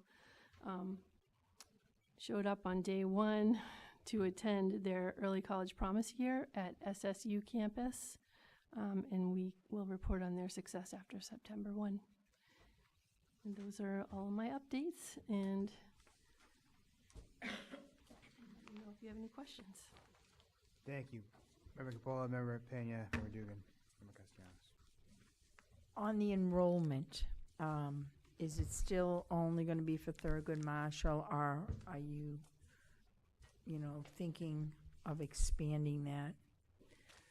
So what we did the last 2 years is we had a first round lottery at Thurgood Marshall, both years, we did not fill all the seats. So we went to a second round and we opened it up to Pickering and Breed. So if we are going to change that process, that would be up to these people here. I think that we stuck with the Marshall, first pass at Marshall because we still had a very high enrollment at Lynn English that we felt we still needed to target. Member Pena. Yeah, well, you answered, you answered one of my questions that Donna asked. If you're going to expand the recruiting to other areas. Another question I had is, are you planning any more like fairs or more to have more parent engagement? Because I still talk to parents today who had no clue that this Frederick Douglass existed. So, do you have any plans on trying to more fairs or anything that you'd like to maybe get more engagement or more communication out there? I think that this process has really told me, so what we did this year was we planned and we communicated to Thurgood Marshall students and families different events where we came and we had a team there and we met with families and students and we talked them all through early college and we talked them through Frederick Douglass. And we didn't do that to the same saturation point at Breed and Pickering. So knowing how important that wait list is and the fact that we blew through it and that we need to have a longer wait list, in fact, is definitely going to will want to be my suggestions when I work with that group, is that we have a more saturation of communication with all the middle schools. So when that point comes, I mean, it will create some more interest and it will make it, Possibly collaborating with other departments like Mr. Bishop's department. That might be yes. Getting more communication, more engagement out there. Yes. Thank you. Member Dugan. Thank you for your presentation. Just to kind of, my first two questions were answered, so thank you, Donna and Lenny. But just to piggyback off what Lenny said, I'm sort of experiencing the same thing where I'm out in the community, and a lot of people don't really know that this exists. So I think that's something we need to work on, which you obviously expressed the same concern too, so that's a good thing. In terms of the early college program at Classical and English, I went through that with my sons, and unfortunately it was during COVID, his freshman year, my younger son, so it was a little awkward, but I think sometimes the professors he was a freshman in high school, so I think sometimes the professors were saying things and it was like, like he's a freshman in high school, intelligent, he gets that from his mother, not me, but, he really he was a young kid at the time. So I guess my question is, how are we vetting the professors and how are we, working with them to, I don't want to, but like ratchet it down a bit, to work with, 14, 15-year-old kids, Yes. where they're not used to that, in their normal day-to-day life. So I have to say that I have to really say that there's amazing work being done by early college coordinators. They visit all the classes. They have a pulse on what's happening in the classes, and they build relationships up with the LPS teachers and the professors. Their goal is to create those relationships so that, professors are experiencing the shock sometimes of the first time they've been in high school. Not all of them, but they may be used to teaching this course on a college campus, and so that is something that they often come to the coordinators and like, they're not keeping up with my pace, or they come with their thoughts and they have conversations, and those conversations over time kind of change the practice. But those, and there's also a really tight connection with us and the deans at the college. We meet weekly with the deans at the college from both colleges, and it's a lot of meetings, but we work through a lot of problems, and the communication is really high to where I would say that you know, we know we could talk to you right now about the certain classrooms where we have things happening that we're working on to make things better. And the early college co-staff development that we did in the summer was also targeted at some of the pain points. I could go into detail and talk for a long time, but I think that it's talking about our students being college ready, but the college is also being high school ready, and how we can work toward that. So the projects that you see us working on are toward that, you know, like that co-curricular work is like symbolizing to everyone at that summit that we need to do this co-curricular work, and we need to work together to make that sort of college ready, high school ready secret sauce at Lynn Public Schools. And you know, no district or college has really completely figured this out, because it's only been a few years and it's grown really fast. And there's no hand from the sky actually coming to like make our systems work together. It's just us together having to work on it. I just want to add to that. Dr. Gardner and I have, over the past few years, have had lots of conversations with North Shore and Salem State. Salem State seems to go a little smoother. But in both cases, there are still limitations. We can't vet them. Yeah. There are unions involved. But to Dr. Gardner's point, we work closely with the college's deans who do vet them. And the work that Dr. Gardner and her team have done in trying to help educate on both sides is really making a difference. Right. And I by no means wanted to sound like it was a bad experience for him at all. You know, obviously he was a 14-year-old kid, so there were bad days, but the overall experience was great. The risk of sounding doom and gloom, is there a number that to get back to Frederick Douglass, that we would say, okay, this isn't going the way we want it to go? Is there a magic number where we would be concerned about it not working anymore in terms of enrollment? So, you know, I was encouraged that we got to 93 in the sophomore class. I don't think it's different than Discovery when Discovery first started. And I also do think that once that first set of students gets their associate's degree, it's game over. You know, I just think I'm feeling very optimistic about this, even though I know we have work to do and we have to work on communication and process and build up all those things. So the goal is 400 students, and that's what I'm shooting for. Okay. We're cheering you on, so we definitely want to see this succeed, so thank you. Member, yep. Member Castellanos, Member Gately, and Member Magnolia. I believe in the early college promise. I think the work that you guys are doing over there is it's life-changing. I think there's a lot of growing pains. There's certain levels of enrollment issues that I'm noticing around the marketing. I think that's a very exhausting process on its own, as it's new territory, especially when you're trying to. Go ahead, Dr. Gardner. I think you were going to say something. Oh, sorry. I thought you were going to say something. Sorry. If I don't know what resources look like, but the collaboration that you guys got going on is phenomenal. SSU, North Shore, they have pretty strong enrollment and marketing people who are talented. I don't know what kind of collaboration we can get there. I know I do follow the Frederick Douglass Instagram page. I love it. It's pretty interesting to see the updates. But we got to definitely figure out a way to bridge those gaps.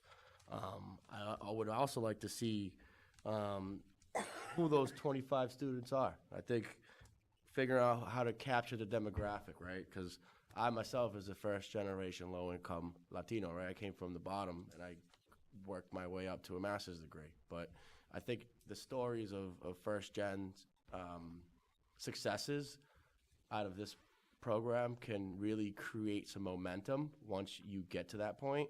But I think capturing or creating a data trail to figure out the demographics now, trying to figure out the successes, keeping those students connected as well, because I think it's important to kind of, capture the mentorship opportunities that we have that possible come out of this, because I still reach out to professors and I still seek that mentorship still to this day for folks I've met in higher ed.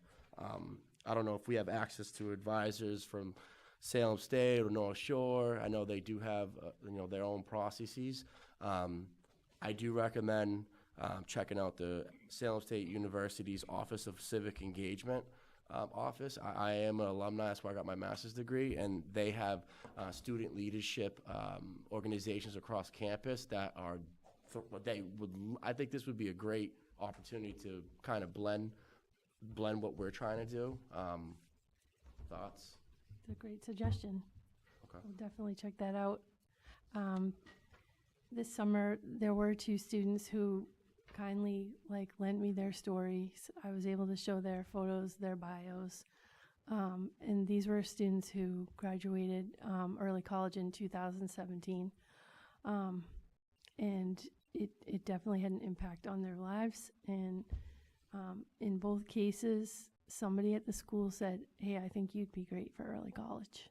So I think the impact on the teachers and the professors, just seeing their pictures and reading their stories was incredible. So what you're saying of asking them to lend us a little more time would be a great idea. I want to say thank you for hearing me. And I want to also talk about first generations. When we talk about that, it's crucial to see a belief system around you as a freshman, a sophomore, or a junior, whatever that moment of window opening in education. I think the early college promise can be a little bit discouraging as a first gen looking in, looking at the stuff, going to college, that's intimidating, right? How do we unravel the intimidation factor? Because I'm going to be honest with you, I almost never made it, and I had a lot going on in my life, and it was awesome and tremendous heroes of educators who came behind me to give me that little bit of the jolt that I needed, that confidence, because I would not be here. I wouldn't be here. I wouldn't be at this seat. And that's something that we got to work on, the intimidation factor, because that's what we're looking for. And when I hear the promise, early college promise, we talk about what that looks like. We really got to, it's some of these kids, they might not even take a chance. So I think we got to build it up. You're 100% right. And, one of the things that we notice is that we're working so hard on all these credits, but we need students to take that next step and go to college. After they leave here, take those credits and enroll and persist when they go on. So it's in our minds, and it's much bigger than just offering courses and saying, oh, it's a great opportunity, come and get these credits. It's really embedding an idea and a trajectory for them. Member Gately, Member Reno. Dr. Gardner, I have helpful hints from Miss Gately kind of thing. Okay. Okay, so, I'm gonna sit up straight. Theme music, yeah. I was talking with Andy over here, and one of the things that I'm wondering is, if you recall, when we were way back at Lynn English High School, we would have an orientation day where the students would come to the school, and they would get to meet people, and students would talk to them. I didn't know if you did that with the early college students that were coming in for 9th grade. If not, maybe that's a possibility. That's another great idea. Student ambassadors. Yeah, and also, we were discussing about possibly sometimes you can have a summer camp, they can come in and see what it would be like to come into North Shore, because they're probably intimidated a little bit about coming. And all their friends go to the 9th grade orientation over at Lynn English, and they're all saying how great it is. So they're probably, I'm thinking maybe that could be a reason why they were like, hey, I want to go with my friends. But those are just helpful hints from No, me. that's great, and they did have an orientation at Frederick Douglass, but I think what we talked about was getting them in quicker in the spring. Yep. Yeah. And And- doing both things. And do they realize they're getting an associate's degree? Well, someone did because they enrolled in the college, you know, and I think, Yeah. but I think, you know, they're taking a big step for an 8th grader. They're taking a Yes, very it's big step, huge. and you know, a lot of their friends are going. Yeah.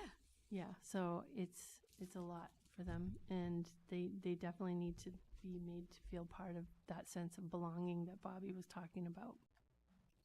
And you know how proud I am of that school and all the work that you're doing and how good it's going. And we're on the cutting edge here, and we're just going to continue to cut. And our students are going to be getting associate's degrees and going on to MIT, and everything's going to be great. Thank you. Thank you. Just so you know, MAT does not take transfer students. You'd have to start as a freshman. I say as a college professor, it's one of the saddest things. But WPI takes the transfer students, so just in case you're wondering. I can only talk about a couple things because of, you know, rules and restrictions on me. But what I wanted to ask, because I think questions are okay, is whether or not the students who go to Frederick Douglass are able to talk about what I would call the fringe benefits that they get for going to school on a college campus. For instance, their rec room that they get to hang out in is very popular. It is right next to my office. It is very popular. I'm sorry, Dr. Hanging out Magnolia. in the library is also very popular. There are giant chairs in the little courtyard between the building and the main building. That is very popular. I often hear students saying, how come you all get to hang out outside? We don't get to hang out outside. I'm guessing this is between 9th and 10th graders. So my question is, do the students who go to Frederick Douglass and have these perks get to talk about these perks outside of just their Frederick Douglass folks? Because my guess is if other people found out that they get to sometimes play soccer on the grass outside the mod buildings when they have a free minute, that might really sway enrollment. So I hope you heard my question in there. I heard your question, and you know, I think that's another great idea to bring some students with us on the road show to discuss A great question. the college. Yeah. State Ethics Board of Massachusetts is watching. Yeah, thank you. Dr. Gardner, Ms. Winters, thank you so much for the update and all the great work. We're really excited about this program and really appreciate the update. Thank you. Thank you. Thank you. Next item is a recommendation of an interim administrator of special education. Thank you. So with the impending departure of our current special education administrator, Dr. Oscar DeTuya, the first week of December, I am recommending Dr. Christina Colella, principal of Shoemaker, as our interim special education administrator. She has a well-defined philosophy of special education centered on the belief that all students can succeed with provided and necessary supports, scaffolds, and modifications. This belief is evident in her delivery of programming while leading a school that has 50% of students in their special education program. Her time at Shoemaker has allowed her to ensure that one of the most marginalized groups, students with disabilities, have necessary resources and the support to be successful. She has worked diligently to create a community of inclusivity, considering the unique population of the school. I appreciate her educational philosophy, which emphasizes that when discussing a student with disabilities, we are talking about one unique individual with specific needs. Her understanding that each student requires their individual needs to be addressed and to achieve success aligns with the values of our district. A significant part of her belief system stems from the importance of communication. She acknowledges that effective communication is vital in various aspects of education, including homeschool communication, student-teacher communication, communication with administrators, collaboration with external medical and service providers as well.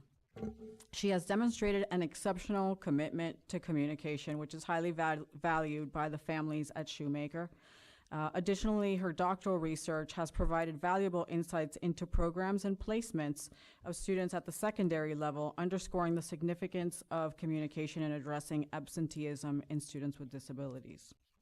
Dr. Colela's experiences emphasize the need for considering the progression of students through programs and schools and ensures smooth transitions and addresses their evolving needs from K-12. Her advocacy for consistent and clear communication, knowledge of special education process, procedural safeguards has made a significant impact on the quality of education of students received during their time at her school. She promotes a culture where teachers share the needs of professional development and curriculum to ensure student success. She also has acknowledged the importance of individualizing curriculum to meet diverse needs of students. So since her appointment as principal at Shoemaker, she has prioritized creating an inclusive learning environment and adopting whole school initiatives that benefit all members of the school community. Her principal experience of over 7.5 years and strong leadership skills will allow us to work towards the goals in our tiered focus monitoring report, corrective action plan, and her financial acumen will support the discovery of areas where we can conduct internal audits to improve the efficiency of the department. Her formal education does include a doctoral degree in educational leadership from Endicott College, as well as courses in ethical leadership and diversity, access, equity that address requirements around special education compliance. During her time at Shoemaker, it's important to note that she has dedicated herself to ensuring that IEPs are compliant. She has read and reviewed IEPs before they go home to families and provides feedback to make any adjustments that need to be made before they're sent home within that 10-day window. And all reports are sent home with or without request with 48 hours for family and parental review. And she currently holds certifications as a principal, assistant principal, superintendent, assistant superintendent, the SEI endorsement, and special education administrator. So respectfully, I'm asking that at my recommendation to place Dr. Colela as the interim administrator for special education be given earnest consideration. Member Gailey. Can I just make a motion? You may. Okay, I would like to make a motion to have Christina Colella be the interim administrator of special education. Second. Any discussion? Dr. Christina. Yeah, friendly amendment, contingent on successful contract Oh, negotiation. contingent on a successful contract. Member Dugan? Yeah. Just on a personal note, I know I'm really excited about this one. Your staff's really gonna miss you. I know when she finds this news out tonight, when I get home, it's probably gonna be in tears, but congratulations. Congratulations. And you haven't got it yet, but I'm assuming it's gonna happen, so thank you. Thank you for all you've done at Shoemaker. It's my neighborhood school too, so thank you. Roll call, please. Member Castellanos? Yes. Member Capola? Yes. Member Dugan? Yes. Member Gately? Yes, highly recommend. Member Magnolia? Yes. Member Pena? Yes. Mayor Nicholson? Yes. Congratulations. Congratulations. Congratulations. Now congratulations. It's all right. It's coming. All right, Member Capola, any votes taken in the Personnel Subcommittee on October 10th? Yes, we did. Deb, do you have that, I don't have the job in front of us, and I know that we added something on that. Personnel sub, chief academic officer, we added experience in grants under the education and knowledge section. Yep, okay. Yes, we did, and so move. Any second? Second. Roll call, please. Member Castellanos? Yes. Member Capola? Yes. Member Dugan? Yes. Member Gately? Yes. Member Magnolia? Yes. Member Pena? Yes. Mayor Nicholson? Yes. Sorry, I skipped, so let's do superintendent's entry plan and goals. Dr. Lopez. Thank you. So you have within your materials this evening the Equitable Student Outcomes Vision and Action Entry Plan. There are just a few things I want to highlight. I know this was sent to you in advance for your review. And I then will also talk about the goals, the evaluation goals, and answer any questions you may have. So my entry plan is slightly different, right, in terms of the timeline, because I was afforded the opportunity to start March 1st versus July 1st. And so the introduction on page 3 begins with that period of transition time, and the actual plan that was approved at that time is it's in the appendix all the way sort of at the end. And it details that 85-day period where at that time, Superintendent Deb Ruggiero and I worked together to do the transition, the formal transition. So I gave this a lot of thought and consideration. It is very deliberate in the process of priorities, both short-term and long-term, for very specific reasons as I move through this current year. So if you turn to page 4, I just want to highlight the transition phase and plan, which was from March 1st to June 30th. And that would have been phase 1. So I am currently in phase 2, continuing to review existing systems and structures through an equity lens, identifying opportunities for streamlining and efficiency enhancements. And so as I move forward, at the top of page 5, I just want to really stress that this entire plan is really underpinned by several key principles. One, a commitment to conducting a thorough assessment of administrative and operational systems with a focus on identifying areas to streamline and enhance efficiency and clarity of process that will lead to better outcomes for all students. The establishment of a culture rooted in data-driven decision-making. We will implement data collection and analysis protocols to inform district-wide strategies, ensuring that our actions are well-informed and impactful.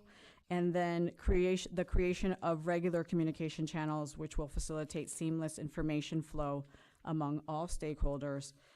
These channels will enhance transparency and accountability, allowing us to work together more effectively. There are a number of findings in terms of strengths and growth opportunities for growth. I will just highlight, not read each paragraph, but just highlight the strengths as I move through that period of time from March through June 30th, really doing a lot of observation and continuing to do so. One of the strengths for our school district is the current implementation of high-quality instructional materials. We do have that transition period, which is dedicated to making sure that teachers continue to receive those high-quality instructional materials, that we continue to implement what we currently have, and also develop committees and pull them together to address those areas where HQIM is still not in place. So, but that is definitely a strength, and we continue through this year to provide professional development on the WIDA ELD standards, which is critical to the work that we're doing with our students that are whose first language is not English, right? The second one is really focusing on our diverse and inclusive community, looking at the commitment to equity and culture, as you see, especially with the addition of our DEI department of one. And so really looking what are the strengths that we currently have as a district to foster belonging, right? Because belonging is the most difficult piece of DEI. Number 3 was the focus on the student growth and really looking at the commitment to student growth and improvement in all areas. K-12, the district has started to implement data-driven strategies already to track and support individual student progress so that they may reach their full potential and that we can support our leaders and teachers, right, with a very coming soon to you, a data dashboard, a visualization where it will be facilitated for all teachers in the classroom.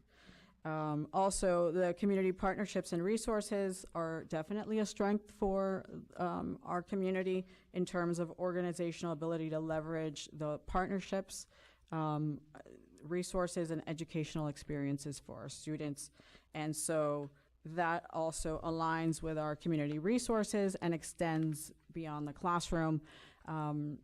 We've also been, and at some point in the near future, we'll talk more about some of the new partnerships that we have acquired. I know Mr. Bishop spoke about Latinos for Education. That's just one of the ones that we've acquired recently. But we will continue to do that in the local and broader community.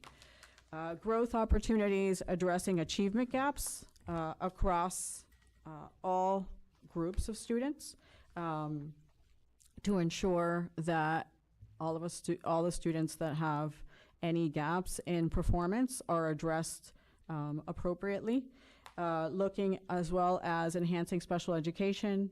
We've talked a lot about the corrective action plan and intending to do a financial audit of SPED as well as a programmatic audit of our special education models to ensure that they are supporting all students.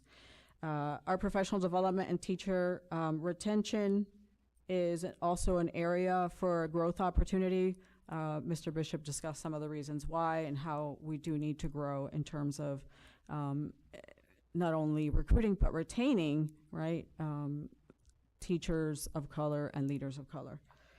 And then this entire model and the entire plan is really based on the framework of coherence.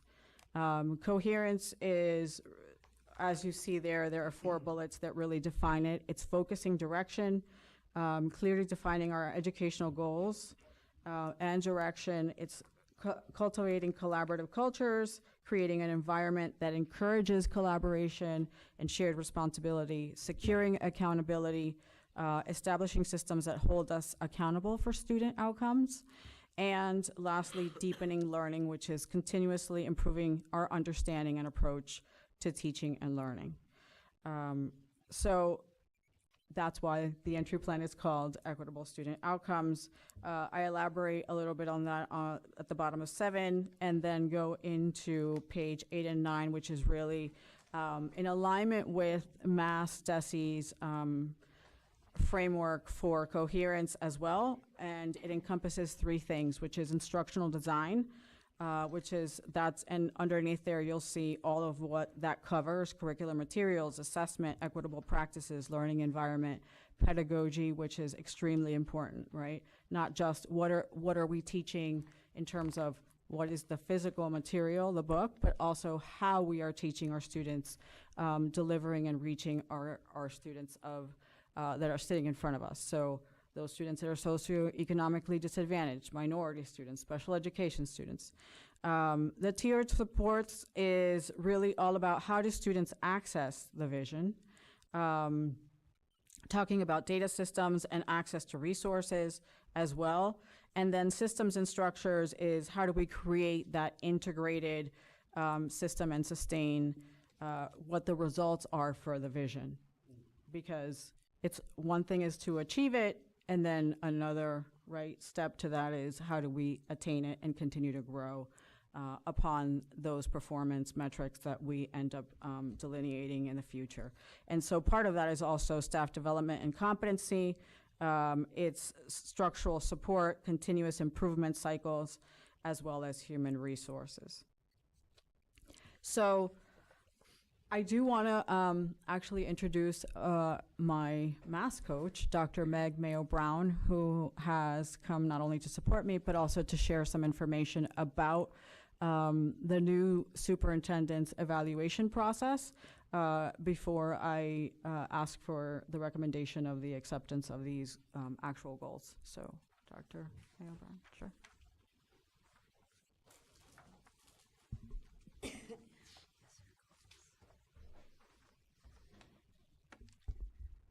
Good evening, Mayor Nicholson, members of the school committee. It's an honor to be here tonight.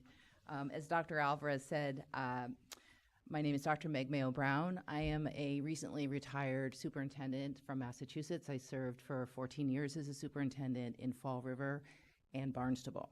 I am now the program director for the new superintendent's induction program, which is a collaboration between the Mass Association of School Superintendents, or MASS as we refer to it, the Department of Elementary and Secondary Education, DESE, and in collaboration with the Massachusetts Association of School Committees. They designed the program in 2010. Dr. Alvarez is in cohort 14 of that program. She is one of our more accelerated superintendents in the program. She had the benefit and the wisdom of the school committee hiring her in advance of July 1 so she could do many of her transition activities. So part of the program is to support new superintendents in developing an entry plan, which she has done, a report of entry findings, which she is delivering to you this evening, which positions the school committee, the district, and the superintendent to develop a strategic plan to guide the district through the next number of years, as you know. So part of that process, also part of the process of the induction program, is helping superintendents in their first year work with their school committees to establish their first year evaluation goals, which is an effective entry plan, report of entry findings, while also maintaining the momentum of the district. So I'm here tonight to answer any specific questions you may have about the evaluation goals that the Department of Education and MASS are recommending to school committees to consider as you consider evaluation goals for a first-year superintendent. Thank you. So if we could turn to page 19 and 20, you will find these would be the 3 recommended goals. And again, because I started in March, the key actions begin March 1. So goal 1, having an effective entry and direction setting. Then by late spring, the district would have a broad recognition by stakeholder groups with the district's most critical needs, and will have a widely understood process underway to identify the strategies and goals that will address those needs most effectively, and the measures that will be used to assess progress. So there are 3 actual timeline points, and we're actually almost up to the 3rd one, which is where we launch the process, right, for the strategic timeline, and that is one of the items in the agenda for communication later in our actual meeting. From there are benchmarks, which means that all the presentations that are done on schedule. The strategy development process is launched. And then results of spring survey leaders, including administrators, teacher leaders, school committee and union leaders, demonstrate awareness and engagement in the entry process and confidence that the report of entry findings captured important insights about the state of the district and the issues that most require attention. So that would be really looking at those priority areas that I've outlined here, as well as then providing additional qualitative feedback. Goal 2 is really, as Dr. Meg Mayo-Brown mentioned, maintaining momentum during the transition, keeping the district moving forward with this year's transition in leadership, and working with principals and other district leaders to ensure that meaningful progress is made on critical district and school goals. There is a current we're in the last year of the strategic plan 1924. The school improvement goals for principals and district administrators does align with what was written in that plan. And so we will continue to monitor that, and that would be found as we go through key actions 1, 2, and 3 right below it, with that timeline from October 15th all the way through June 30th of 2024. And then on page 20 would be the benchmarks regarding completed educator evaluation plans, logs or notes demonstrating at least 3 visits per school, the analysis of summative evaluation reports, and then goal 3 being the my participation in all of the required sessions, as well as some of the activities, engagement, and all of the coaching that I'm currently receiving. So I would submit that and all of these other artifacts that are under the benchmarks, the calendar, documents, attendance, and contacts with Dr. Meg Mayo Brown, and verification that I've been participating in the new superintendent's induction program. So.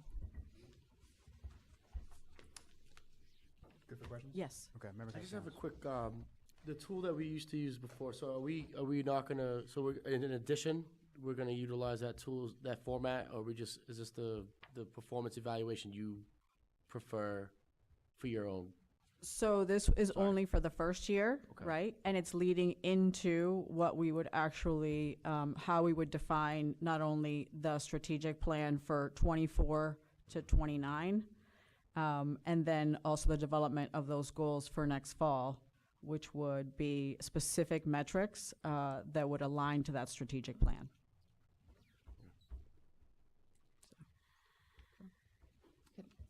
Could I? Yeah, please. May I add?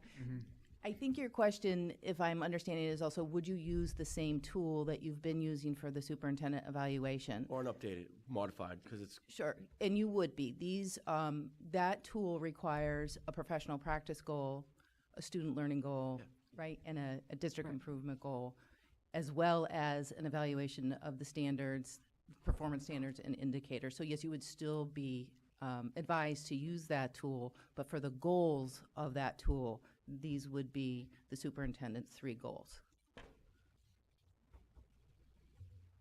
Any other questions from the committee? Yeah, Member Dugan. Yeah, I guess I just need a little clarity on that. So the goal, would these be professional practice goals, student learn, or am I misunderstanding that completely? You're not I'm sorry. misunderstanding Okay. it. All right. You're not misunderstanding at all. Okay. When the department, when DESE released guidance on this, and I believe Dr. Alvarez has the appendix included in the plan on page 47. If we could just take a look at that for a moment. It starts on 46. 46. Yes, thank you. What changes in the process?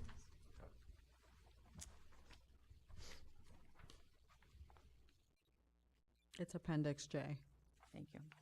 So if I can refer you to the first paragraph under what changes in the process and timeline should be considered for new superintendents, the very last sentence of that paragraph, the first 2 are district improvement goals. The 3rd goal is related to the superintendent's own professional practice. Thank you. You're welcome.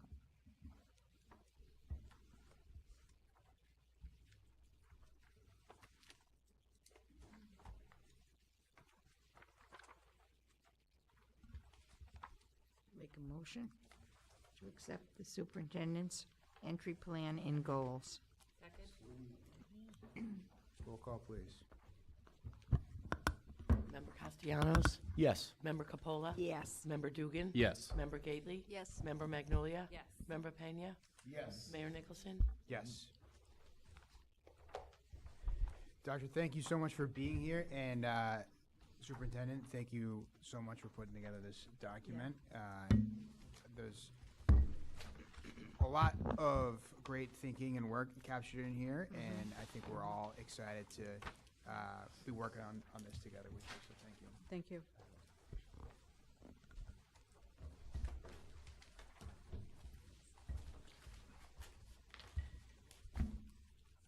All right.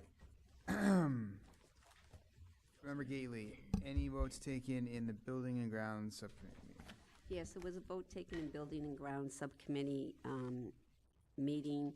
Motion was made to approve the Shoemaker School grounds renovation. But I have a little question of the mayor. Because there's a donation of $100,000, do I need to put that in the agenda under new business next week? Right, exactly. I don't Okay. think so. Oh, it's a Correct, Donna. The donation was to the PTO, yeah. Oh, okay. Yeah. All right. So that was the motion to approve the Shoemaker School grounds renovation. Is there a second? Second. Roll call, please. Member Castellanos? Yes. Member Capola? Yes. Member Dugan? Yes. Member Gately? Yes. Member Magnolia? Yes. Member Pena? Yes. Mayor Nicholson? Yes. Is there a motion to amend the agenda and move the executive session? So moved. I'd like to amend the agenda to move the executive session to the end and move up the communications and information. Any second? Second. All in favor? Aye. Opposed? Let's have it.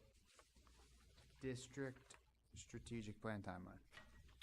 So the district strategic plan timeline from 2024 to 2029 is really just an overview for timeline of activities as we go through what's required, similar to the process that the school committee engaged in. Most of you, I believe, were on the school committee when you did the last one. And so in October, we would begin overall project development and management and then continue on. And so you'll see a list of all the defined activities month by month. This is a fluid, obviously, timeline.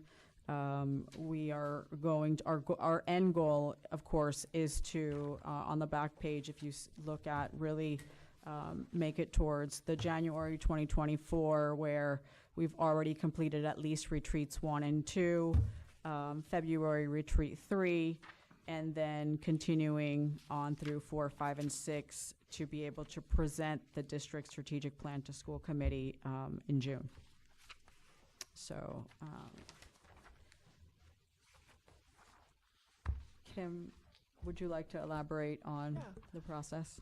I mean, right now we're in the process of engaging a facilitator.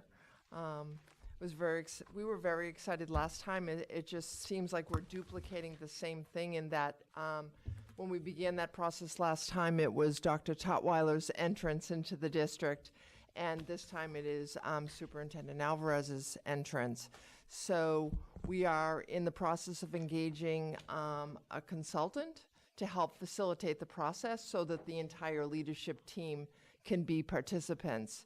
Just as we did the last time around, we'll look to engage multiple stakeholders, both within the schools and in the community.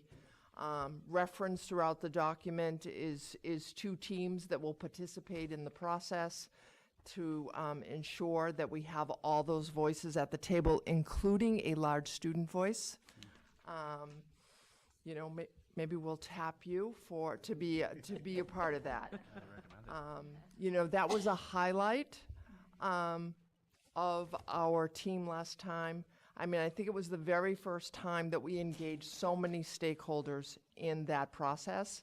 I know Mr. Castellanos was a vibrant member of that and saw the value in that and very excited by that. So we're really excited to begin this new process. We'll finish out this school year completing, and then we will write a brand-new 5-year plan. Member Magnolia, did you have a question? Yes, I did. So having just finished strategic planning at the college, I'm well steeped in this process. Yeah.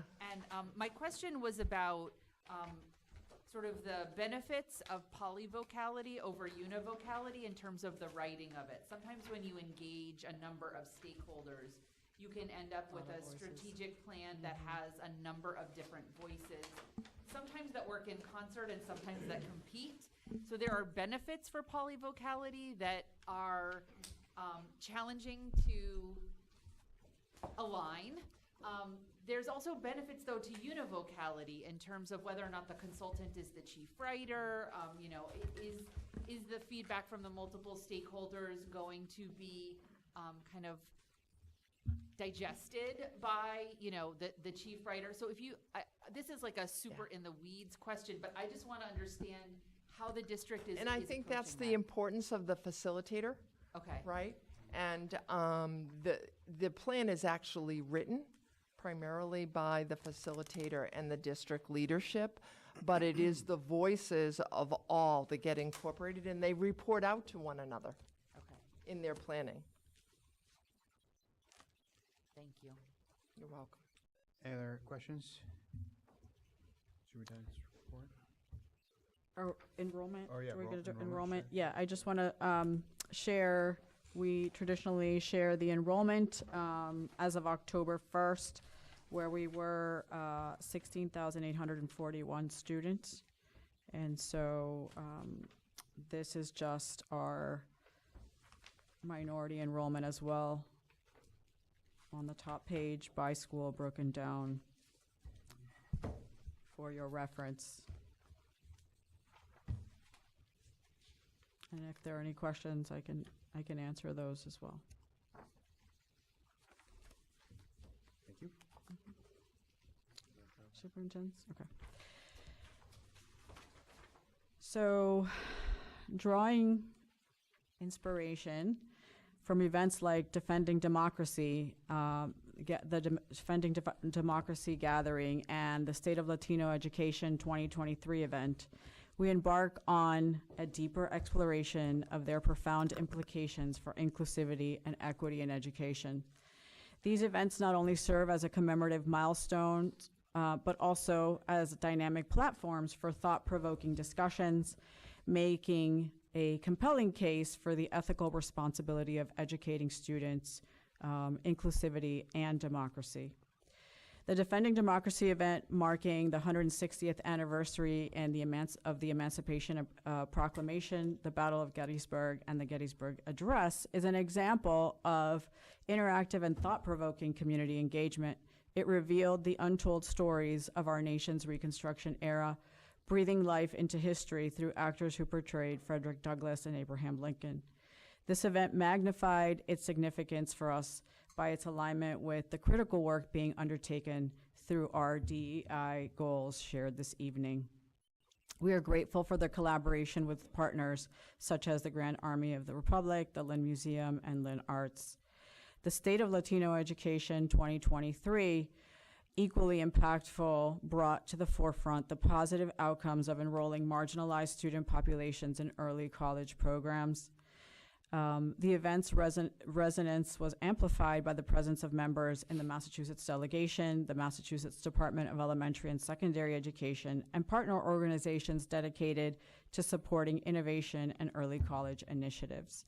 The recognition bestowed on our individuals, our own, Gary Torres and Yvette Martinez from the Welcome Center, added a layer of celebration to the event, underscoring the remarkable strides made in fostering inclusivity. I was fortunate to be invited as a guest panelist by Latinos for Education for the State of Latino Education 2023 event, and I had the privilege of discussing the ongoing expansion of our early college program.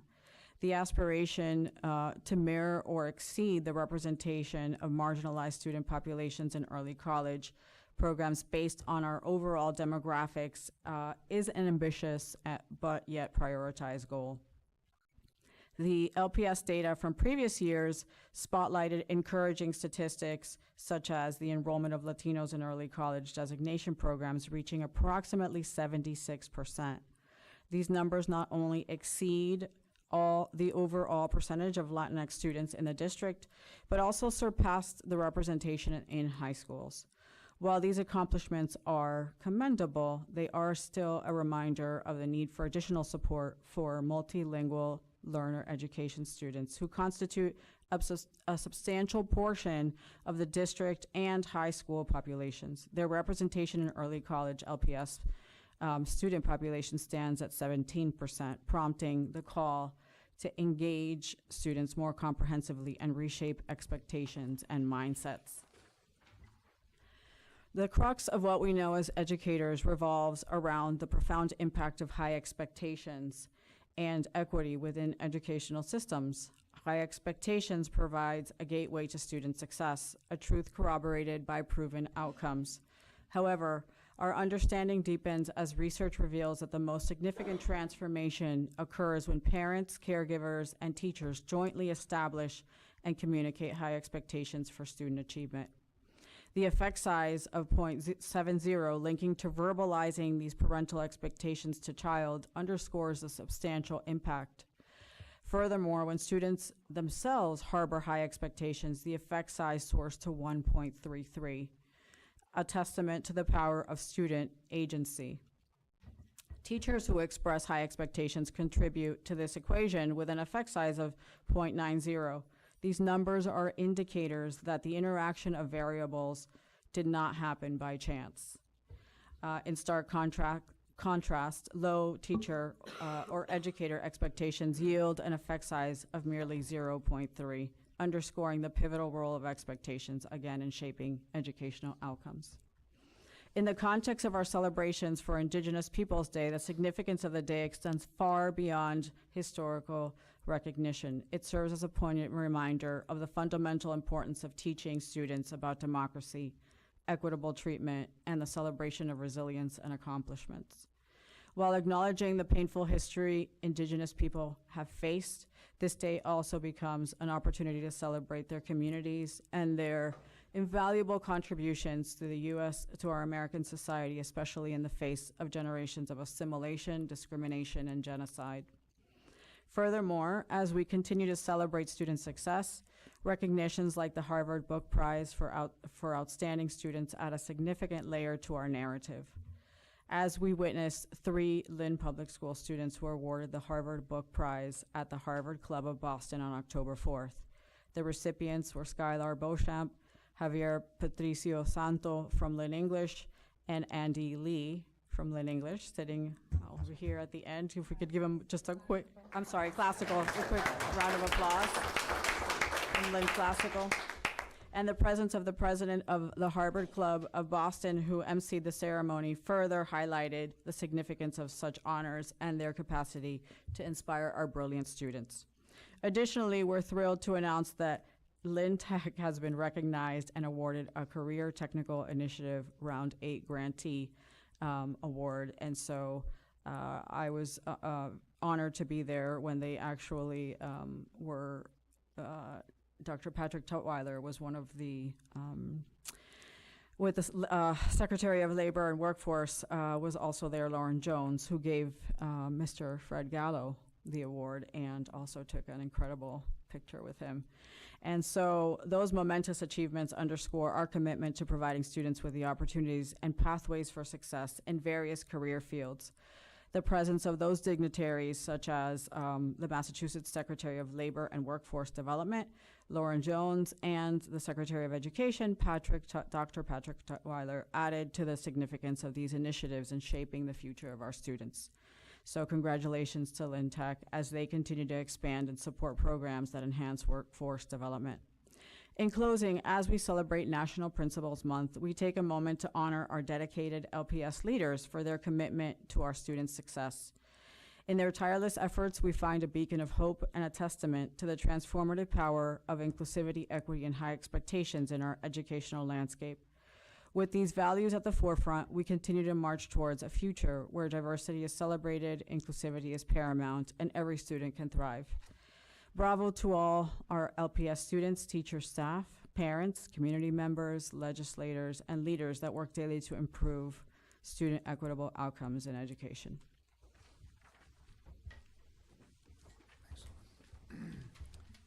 Thank you. Is there a motion to go into executive session? think we need to just read out the. Second? Oh, let me read it out. That's right. Okay. I'd like to make a motion, request for executive session for contract negotiations with non-union personnel, interim administrator of special education and chief academic officer. As well as the executive session minutes from Oh, September, yeah. as well as ratification of votes, if any, taken in executive session.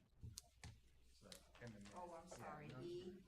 Yes. Request for executive session to approve executive session minutes from September 14th, 2023. Second. All right, roll call, please.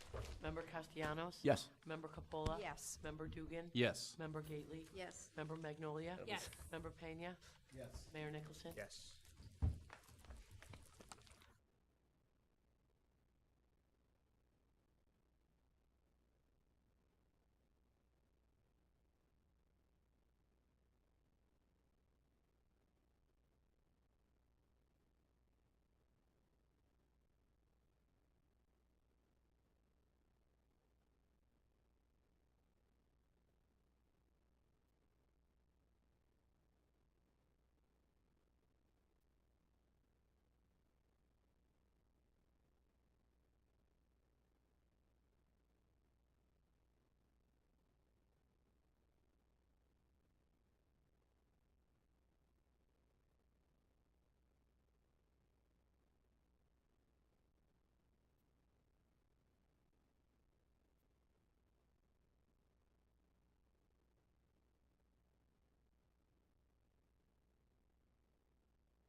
guys are not here tonight for us to congratulate. I know. Can you believe it? You're at a convention. Oh, Some type of convention. I'd like to move that we return to regular session. Second. Roll call, please. Member Castellanos? Yes. Member Capola? Yes. Member Dugan? Yes. Member Gately? Yes. Member Magnolia? Yes. Member Pena? Yes. Mayor Nicholson? Yes. Motion to adjourn. Second. All in favor? Aye.